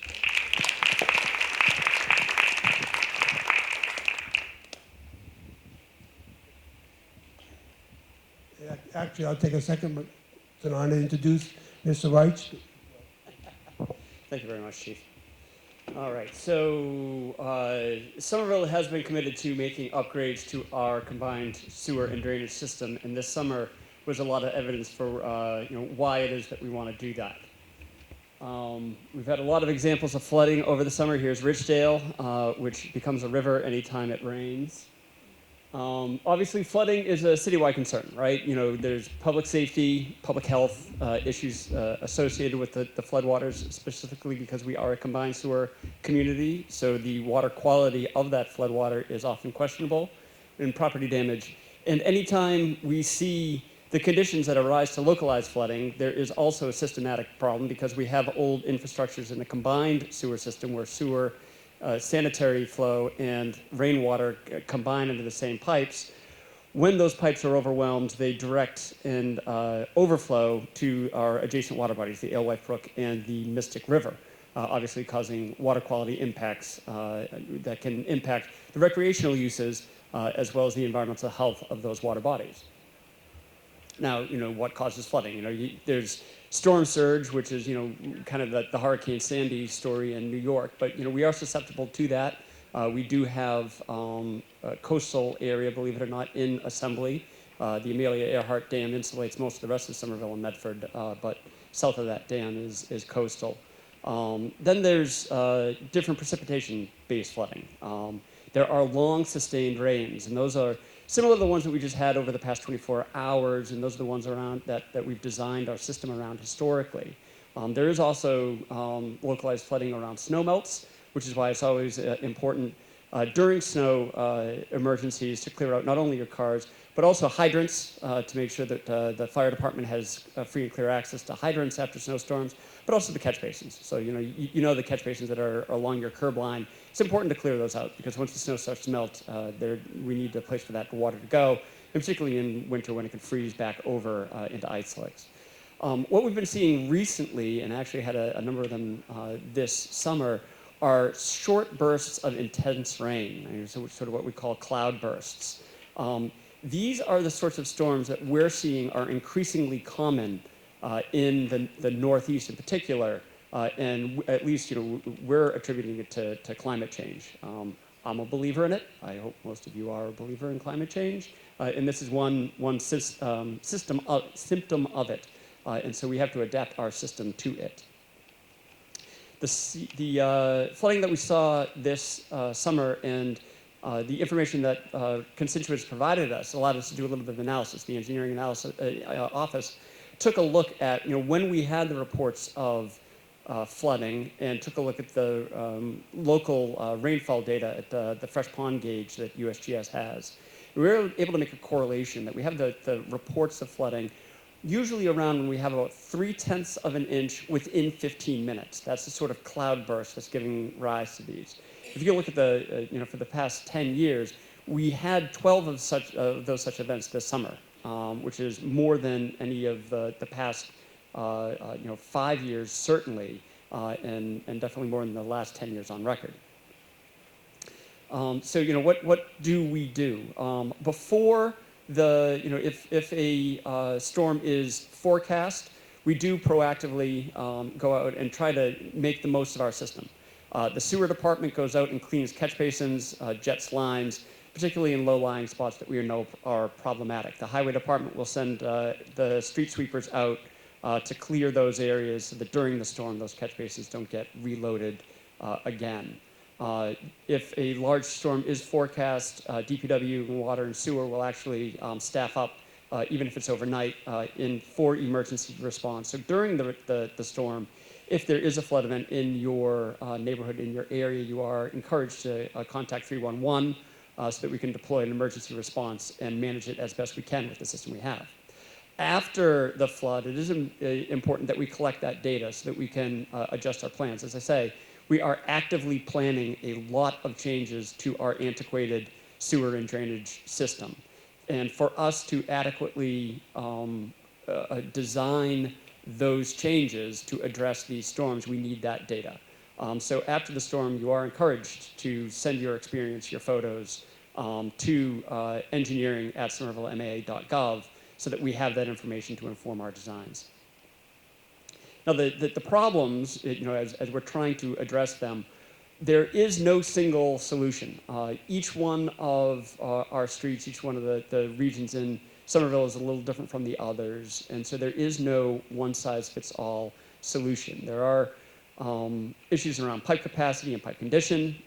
We have to be responsive to climate change and actually change the very nature of our system. There's different geography and how that affects the conditions that give rise to flooding. There is no single solution for this. There are localized things we can do to make certain areas better in the interim. A lot of the solution are longer range plans that we have in motion. And if you look at what the city has been investing in terms of sewer over the past 5 years, it certainly outpaces what the city has been doing in the prior 50 years.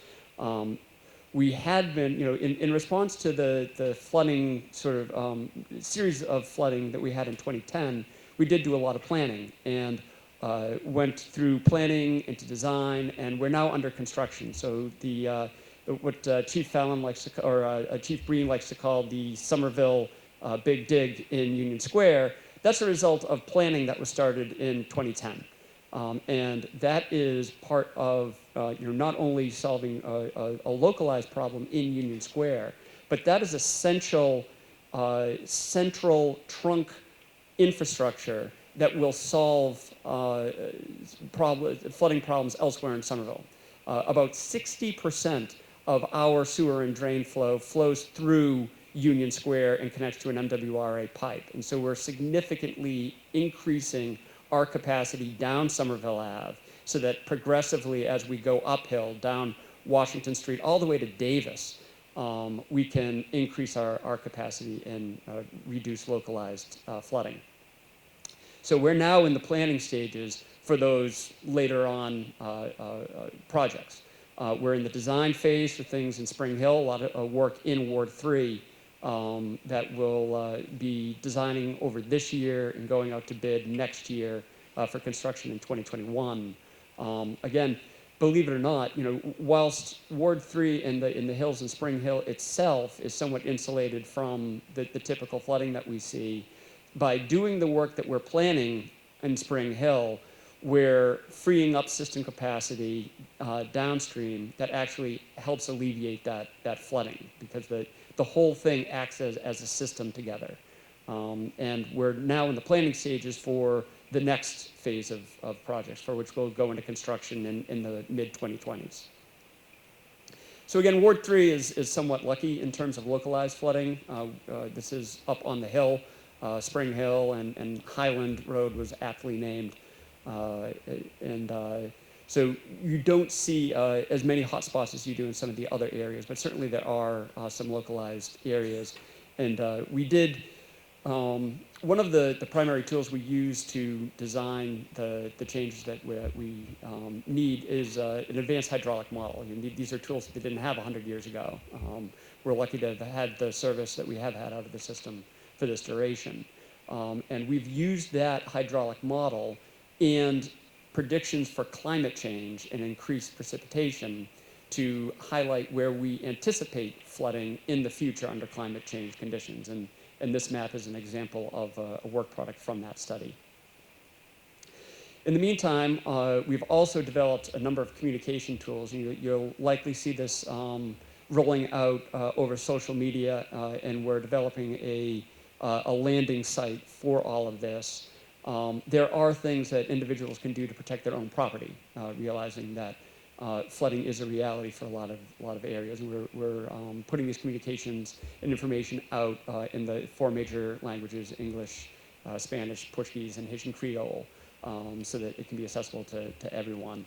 And then hopefully spur more interest in what individuals can do to protect themselves. So before I hand it off to the next speaker, which is also me, if there's any questions on flooding, I'm happy to entertain that.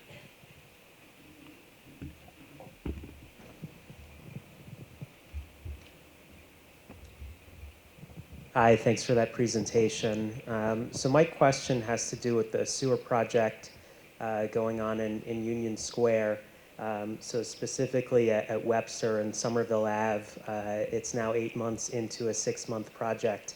And that was supposed to be finished, and it was supposed to move farther down toward Prospect. But a bunch of Union Square is still restricted and closed. I walk by there or drive by there every day, and there's not a lot of work going on in that section. It's pretty empty of construction right there at that intersection. So I'd like to know, what's the real date? When is that reopening? It's not good for pedestrians, for bikes, or for cars there. So in general, some of the planned construction sequence got interrupted. If anyone has been following the city council meetings for the past couple of months, Eversource Electric had to get duct banks out of our way to put in our sewer infrastructure. And they were substantially behind their schedule. So our planned work to get our large box culvert through that section has essentially stalled, and we are a number of months behind on that. The good news is that our contractor has been agile and has been doing a number of other things. So while you haven't seen activity right in that local area, there's been a lot of other work, particularly water main relocations and other work. So we've been productive through that, but it has been a hit on the overall schedule, and particularly in that area. Jesse might be able to give you a better idea on.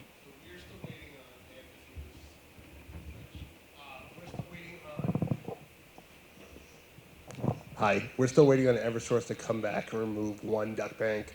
They were supposed to do it yesterday, supposed to do it tonight, but the weather kind of made them not able to do it. We do expect them to start either Monday or Tuesday. Once that happens, did anyone get flyers about Stone Ave closing? Show of hands. Okay. So Stone Ave is going to get closed on the intersection of Somerville Ave, and we're going to be closed there for maybe about a month. We're going to have a detour that'll go up Warren Ave, but then Stone Ave at the top will become two-way. That will allow us to put the culvert pieces in, and then once that is done, we'll pave, we'll be able to reopen the way it was prior to the construction. Okay. It would also be helpful to get some more frankness in the updates and some better speed, like September 3rd, when there was a 2-week closing of Somerville Ave in the evenings. That update went out on September 3rd. So that kind of thing is very hurtful to trust in the in the city, and 8 months into a 6-month project, people are getting restless to get this done. Yeah, that's a very good point, and I do want to highlight that while it was not consistent with our communication goals and is not what we expect of our own contractors, that specifically was done in reaction to Eversource Electric. Because again, Eversource Electric was the party that was holding us up. And we finally got a commitment from them, and they got their crews lined up on very little notice, which is one of the aggravating things about Eversource. But when we had that commitment and when they had crew availability, which we otherwise would have lost for an indefinite period of time, we had to jump on it. And we acknowledged that it didn't meet our own standards for advanced knowledge, but we needed to be agile to get them in and out so that we could get back to working with ours. So again, I apologize, and I appreciate everyone's patience on that. And I'm glad that we're able to have these sort of forums to communicate the whys and the hows. Otherwise, we're very receptive to that sort of feedback that would otherwise be constructive and helpful. But in this case, I have to give you an excuse because we had one.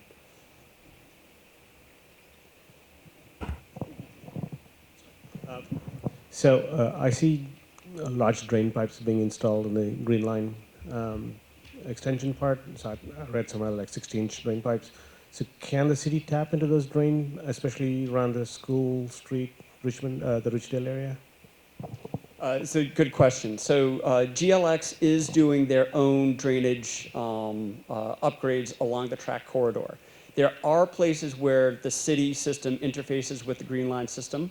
And actually, a lot of the pipes that are sort of north of where we are actually tie into our system. There are then points south of where we are where we tie into their system. So the two systems do interconnect. We reviewed all of their plans. We approved all of their plans with the guise of maximizing our benefit and minimizing their impact to our system. So to the extent that we were able to suit both goals of the MBTA and the city, we tried to maximize that to the extent we could.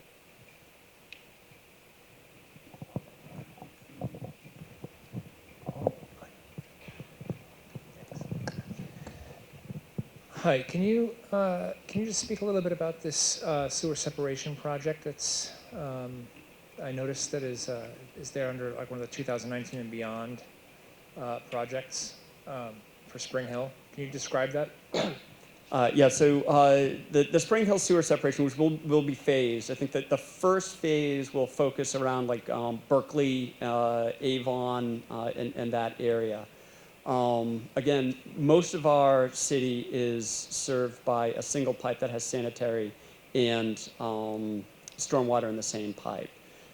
So either by adding a second pipe for the purposes of connecting every house's sanitary into it, or converting the existing pipe into sanitary and putting a second one for stormwater, the idea is to get a two-pipe system in each one of those streets.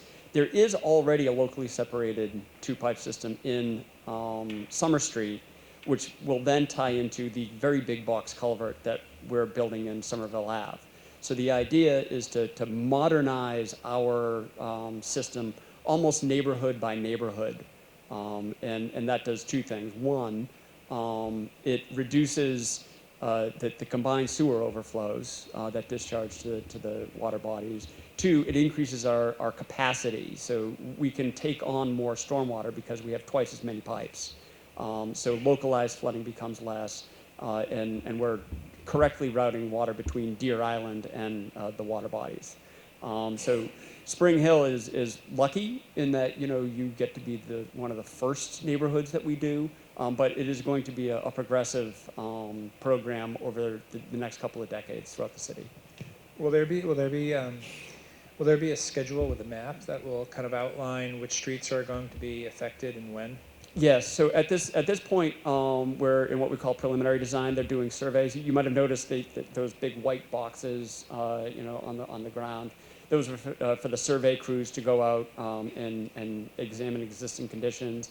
There have been boring companies out there so that, before we dig, we like to tell our contractor what kind of soil they're going to encounter. These are all things that we need for contract documents so that we can have a contractor go out and do the work. So it's all the preliminary work right now. Once we get through that stage, we have an idea of what it is we're actually going to construct in terms of pipes, in terms of sequencing. That's when we'll start having a number of community meetings around that. So do be on the lookout for that outreach. I think maybe one more on flooding, and then we'll move on to a quick update on the high school construction. Our wonderful MC. Just curious, where does Plaza Development, the Union Square Plaza Development, is it part of your project, or is it they're going to have to wait till later development in the square? It's pretty ratty right now. I'm just wondering. That's a good question. So, oh yeah, great. Courtney's here and can answer that question.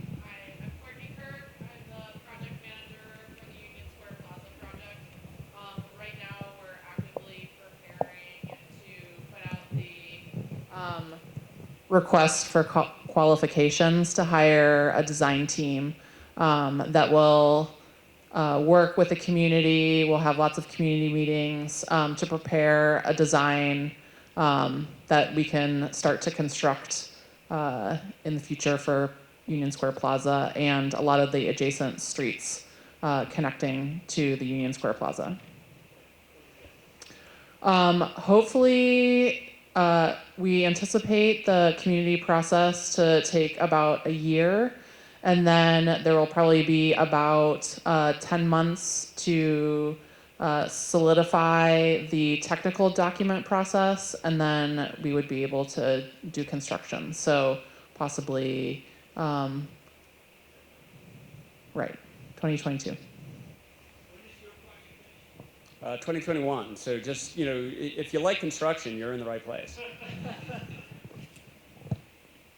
So speaking of construction and being in the right place, if you look right over there, we've got a whole bunch of construction going on. Right now, the construction footprint is about as large as it's going to be here up on the hill. You can see as soon as you go out that front door and look left, we've got construction barriers up, and everything from here east is essentially our construction zone. It's kind of interesting to see where we've been over the past year. In May of 18, if you were to look out that window, there was a wing of the building that housed students. In May, we moved the students out into the modular classrooms that you see out front and started to abate the interior, remove all the hazardous material. By July 25th, the interior abatement was complete. 5 days later, the wing was gone. And as with anything, the cleanup actually takes a lot longer. So it took until from the end of July to the end of September to actually clear out all of that debris. Then they began, if you sort of toggle between the two, you can see where the grades were.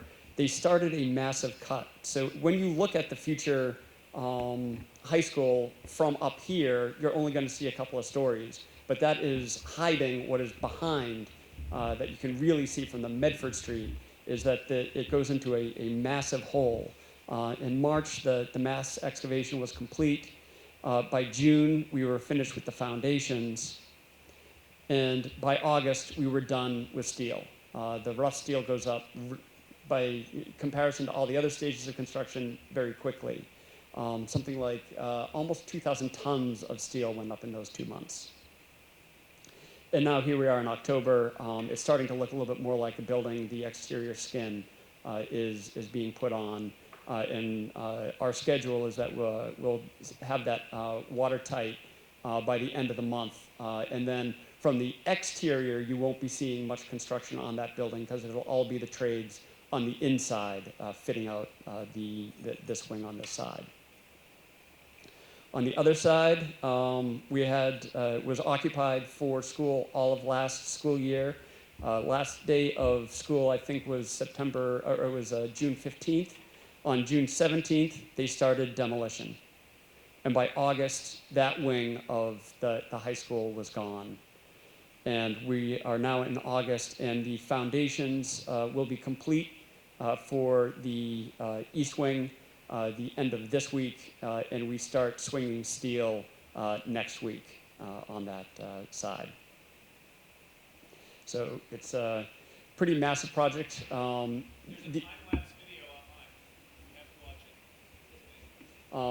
In terms of the disruption to the residents on Highland Ave, the demolition of the CTE wing was probably one of the more invasive things in terms of disturbances, noise and dust. That is all done now. The steel swinging will, by means of comparison, be less invasive, and that gets watertight by January, and it'll all be internal work by then.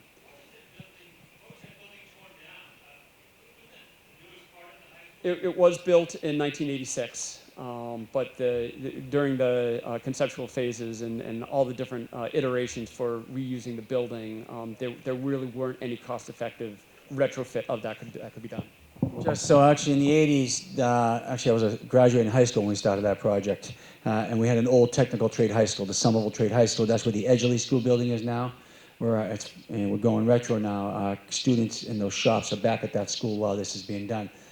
But what happened is, I mean, first, it was not cost effective to just renovate that building. Secondly, our students standing on that side of the building, having to go all the way to the westerly side of the building, have to walk about 1,000 linear feet and sometimes 3 floors up. The most efficient building we could build was to, again, demolish that and build new. Sometimes, again, that building was stuck onto the original buildings, which was built in 1895. The building here now, the central building, was built in 1895. And the others came over the decades as Somerville grew.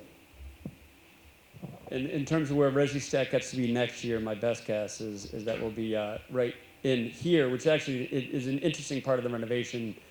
That is what's called the War Memorial Building. It was built in the 1920s. Most recently, that was what was serving as the high school library. If you had been in there, at one point it was an auditorium. We are now converting that back to an auditorium, but to actually make it viable for modern use, while where the audience will be sitting, where you would be sitting a year from now, is in the old building that gets renovated. The actual stage and the chases behind the stage are all built new, so that you're going to have a modern production with everything that goes up and behind the stage. So there was a lot of focus, along with all the school programmatic programs that are going into the school. There was a lot of focus on athletics and theater and arts. And this is going to be a state-of-the-art theater production within a historic renovation. So the soccer field. So this building right here gets knocked down. The 1895, so basically where the doors are there, the actual original 1895 building stays. We hope to renovate that for city offices. This part of the building gets knocked down, and that wing over there gets knocked down, and this is where the soccer field gets constructed.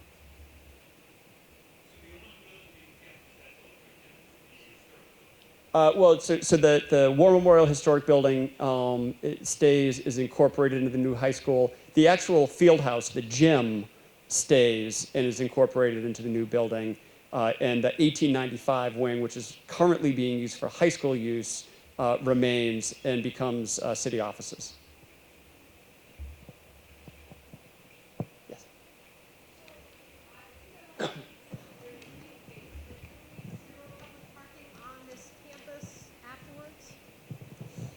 So in terms of the parking, there is very limited public parking at the end. For the high school, there are a number of spots, particularly dedicated for pickup and drop-off, and there are a number of handicap spots out front on the new concourse for the high school. The concourse for City Hall and the future phases of Central Hill campus plan. The very next phase is under design right now, and there are future phases under for planning, and Courtney is also the project manager for that. So I think in the interest of time, if you're interested in that, you could probably have a little breakout session afterwards to talk about parking. Sure, just feedback that library parking now is really, really bad. And at the end of the high school project, there, with the exception of some handicap spots for the high school, for the library, there is no additional dedicated public parking for the library at the end of this phase. All right, great.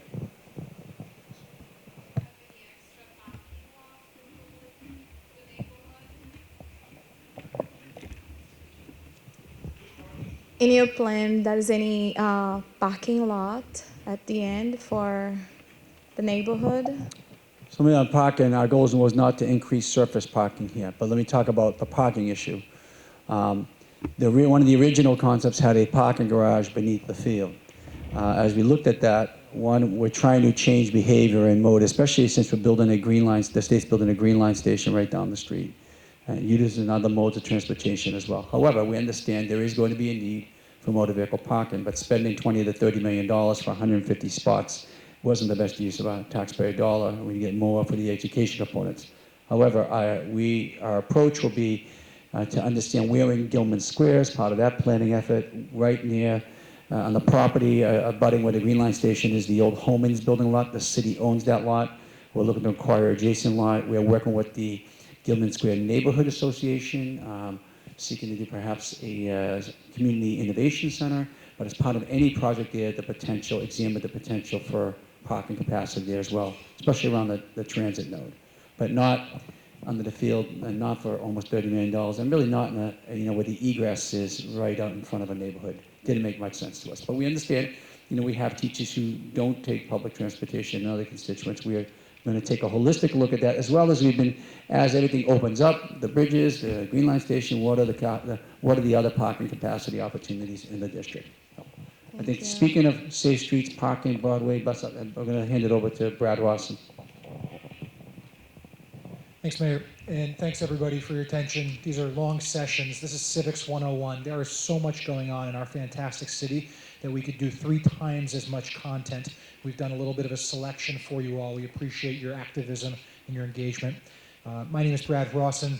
I work in Mayor Joe's Community Development Office. You met Tom Galligani, our fantastic Economic Development Director. Tom runs a group of about 6 small business specialists. The team that I'm responsible for is 9 people. We do mobility, we do public space, and we do urban forestry. And folks who have gone to ResiStat over the years know that there's another arm of our organization in the mayor's office, 18 affordable housing specialists. We all are co-located because interdisciplinary planning is what it's all about. Our industry failed 40 years ago because we got too siloed. And it's so fun for me when I think about the work that we do with landscape architects, civil engineers, construction managers, public educators. All of this is what adds up to a sustainable, just, equitable community. So, I could talk about 100 different things tonight, but I'm going to focus on transit. So can I get a quick show of hands? Who commutes or who uses the T daily or like more than once per week in this room? Okay, that's not a bad percentage. When you look at census data, about 30% of Somerville workers commute via public transit. Our city's 80,000 people. Our workforce is about 45,000 people. And so that's actually a remarkably high percentage of public transit users for commuting. Another 10% of our workers walk, believe it or not, to their jobs. And about a 7 or 8% ride a bicycle as their primary mode of transportation. So we're almost at a 1 out of 2 ratio in people who have the ability to commute without a car. That is a wonderful thing. It's a product of historical urbanism, but we get the fact that many of us maybe have jobs out on the 128 corridor, places that are not well served by transit. But it is a public policy objective of this city to decarbonize our transportation system. It is a public policy objective of this city to reduce the artificial and inflated cost that our residents bear when they're forced to buy a car to get around.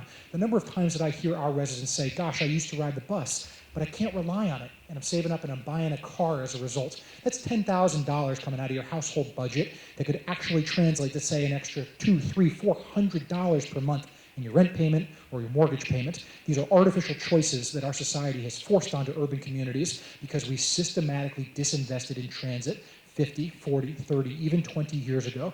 Thank goodness we're turning the corner. But folks, I want to be clear. These were intentional decisions that our society made, serving the suburbs at the expense of urban communities. This is rooted in historical systematic racism. Communities of color have been intentionally denied equitable transit, and thank goodness the city of Somerville, our fantastic city council, Venue and Camp Interiors, Bill White is here, Mary Jo Rossetti is here, Willem Ba is here. We are all working to try to fix the T.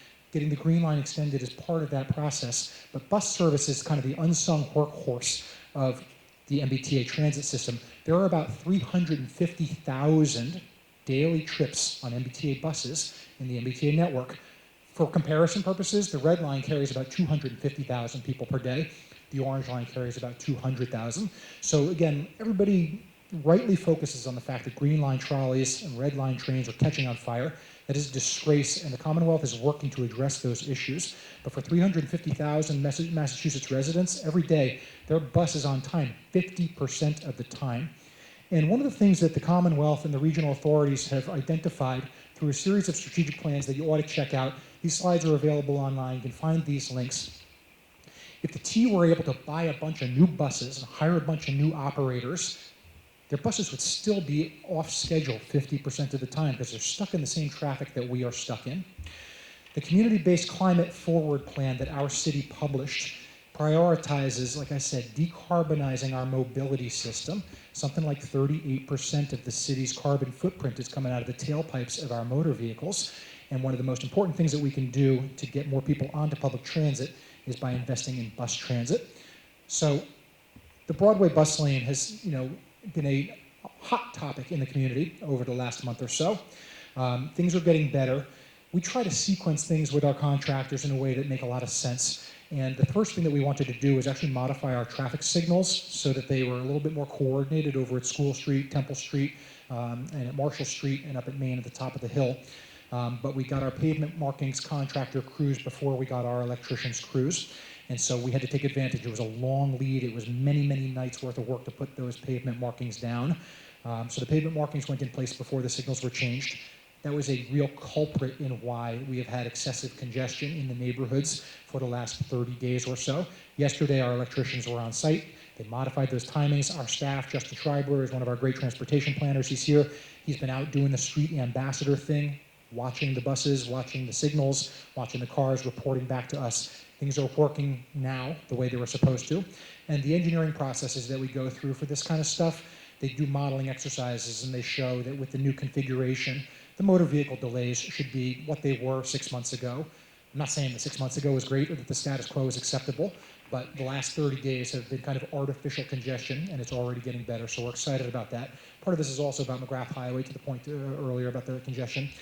Look, dedicated bus lanes have been expanding all around the region. City of Everett has actually been the regional leader on these issues, not Cambridge, not Boston, not Somerville yet, although what we've done on Broadway really is cutting edge for the region and has kind of taken a step past Arlington and Watertown and the others. The MBTA is publishing these performance data, and we're getting almost live-time information now about bus reliability. Research has shown that when buses are reliable, more people choose them. There's almost a direct correlation with ridership.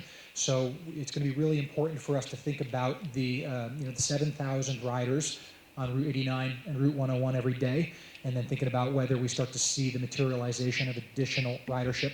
We're also advocating with the MBTA to get more bus service. Again, they want to reward communities that work in partnership with them to speed up their buses. And so we are advocating and lobbying to get more trips daily on Route 89 and on Route 101, and think about the possibilities of other bus network changes. Most of the bus routes in Somerville are products of like the 1950s. They really haven't changed very much. And they ought to, because our economy has changed, our demographics have changed, and obviously the climate crisis is on the forefront of everybody's minds right now. And so we have to continue to take bold and systematic action to rectify these historical issues. We're just using every opportunity to get out in front of folks. And look, thank goodness we still have a democracy in this country where people can respectfully and peacefully disagree. Last night, we were doing community meetings, and there are strong opinions. Nobody likes being stuck in traffic.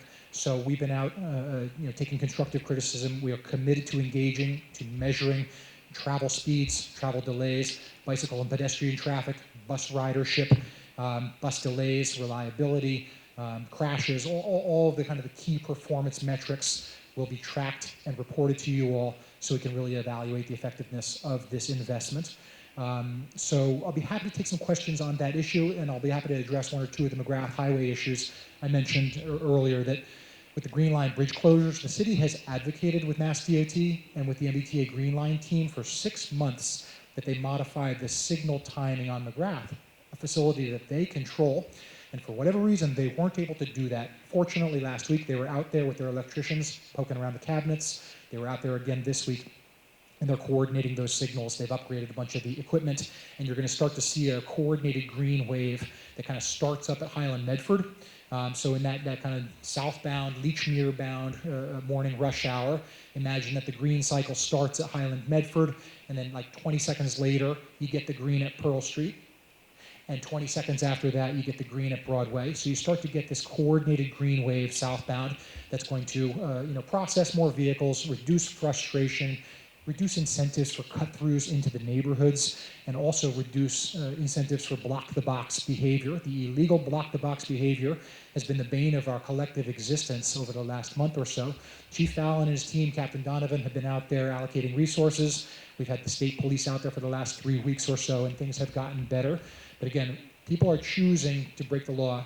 People are making decisions that their time is more important than the law-abiding driver next to them, let alone the pedestrian who's just trying to cross that monstrous intersection to get their kiddos over to the East Somerville Community School or to the Capuano Early Childhood Education Center.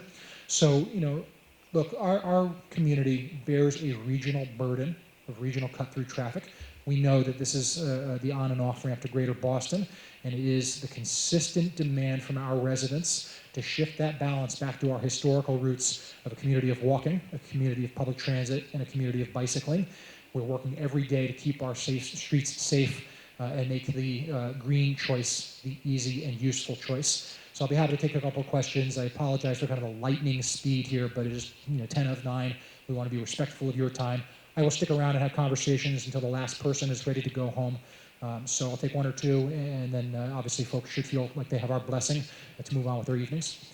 Yes, sir, and I'll come to you in the middle, please. With all this infrastructure that we're putting in, I'm concerned about, is there going to be a planning for some sort of shuttle buses that people of limited mobility can get to a T station? Or because the buses, they run 20 minutes, 15 minutes intervals, but somehow to help people to get to Gilmore Station or get to a T-stop or whatever and back on a regular basis, I think that should be something in the planning. Short answer is yes. City is actually running subsidized shuttle services right now as we speak to help get around those bridge closures, and we will continue to be thinking about all of those kind of complementary services going forward. Taylor, the folks have been waiting in the middle, and then we'll come back over.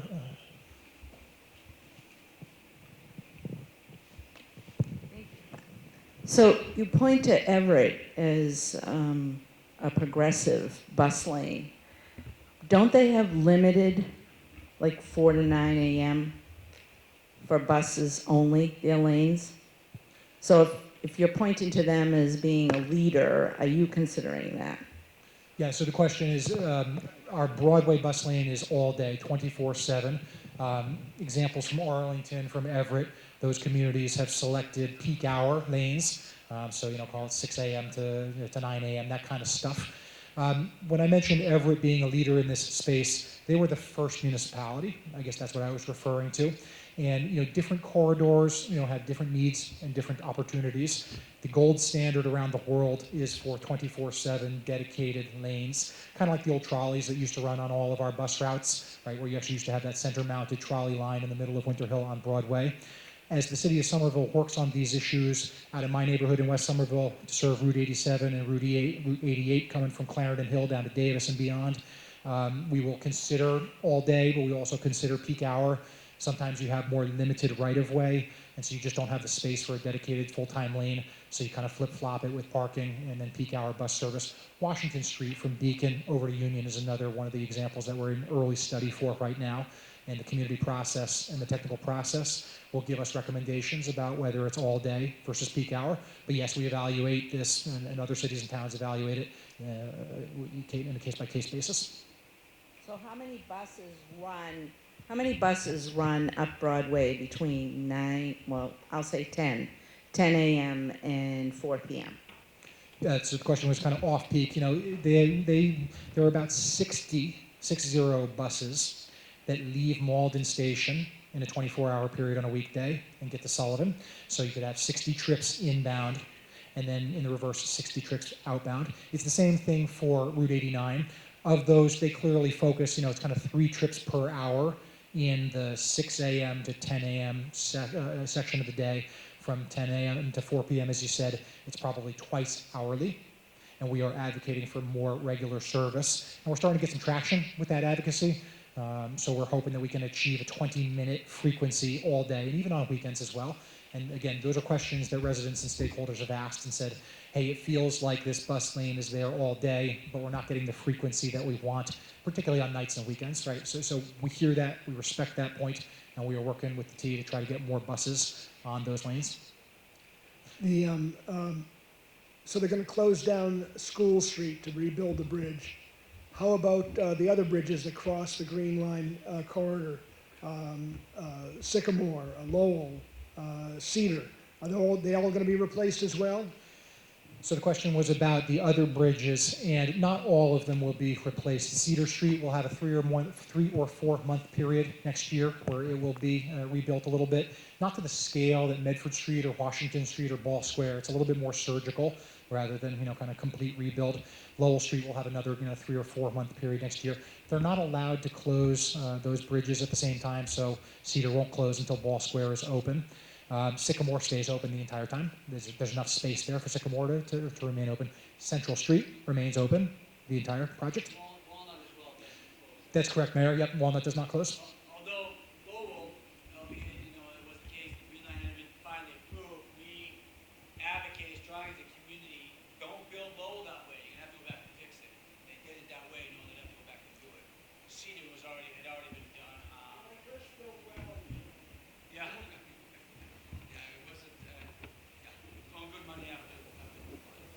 Yeah, in all seriousness, you know, the mayor said it earlier, we are doing generations worth of work in just a few years here. We realize that there is pain and there is discomfort. Folks who have seen us speak at ResiStat, you know, cycle after cycle, you know, remember this talking point. Stuff like this doesn't just happen. Transit extensions, there are only like 3 or 4 happening around the country right now. To do a $250 million high school. Communities don't just do stuff like this. Somerville has worked hard over the years. We have managed our finances in a really effective way. Our community process has allowed us to make these generational investments, and I'm so excited about it. But you know, one of the consequences is this pain period is focused. As the mayor always says, we didn't mismanage the Green Line contractor 3 years ago. We didn't cause the project management challenges that almost lost this project. They were serious about canceling it, and it's a miracle that our community was able to come together and save it. But we are in the midst of a very challenging construction cycle right now, and we are empathetic. We are residents. We are stuck in the same traffic. It is super, super frustrating, and we appreciate everybody's perspective and patience as we get through this. Got time for one more, folks. We're approaching 9 o'clock, and I'll stick around. Okay, so this is about the high school parking. We were told that the people would be parking on our street while construction was being done. Now you're saying that the teachers are going to continue to park in our Gilman Square neighborhood because you're not going to give them any parking. But you gave them parking permits so that and it was a priority to give the teachers parking permits in a residential area. They take up the parking, people get home, there's no place to park because the teachers are still there. So neighborhood parking questions are something that we have been managing and constantly collecting data on. Justin from my office, Courtney from my office are working on these issues. We have done surveys, again, morning, noon, and night, winter, summer, spring, fall. This is just a constant stewardship and management challenge for us. The City Council asked our team to actually do a citywide parking study in our budget cycle this year, and so we'll be launching that to think about, you know, the regulations, the pricing, the zones, the timing, etc. I mean, all of us as Somerville residents, we pay the equivalent of 11 cents per day to park our cars anywhere in these 4 square miles. Those are regulations that were put in place a long time ago, and it's important for us to kind of reevaluate. We have created new parking opportunities here down in the Gilman Square neighborhood, as you said, but then thinking about the way that this campus and these streets work is obviously an ongoing process. And you can find information on that on the city website for the Central Hill campus planning process. And the next meeting will probably be in November, December timeline, I think. So, quarterly, we're in front of the neighborhood reporting the latest data. We're constantly out knocking on doors looking for landlords who might be interested in kind of public-private partnerships to rent parking spaces, make them available for residents, for the workforce, for small businesses. So again, managing this supply and demand equation is just kind of a constant process for us. Okay, so it's 9 o'clock on the dot. Thank you for your participation. Stick with us. We're in this with the long haul, for the long haul with you all. Thanks for all your activism and engagement.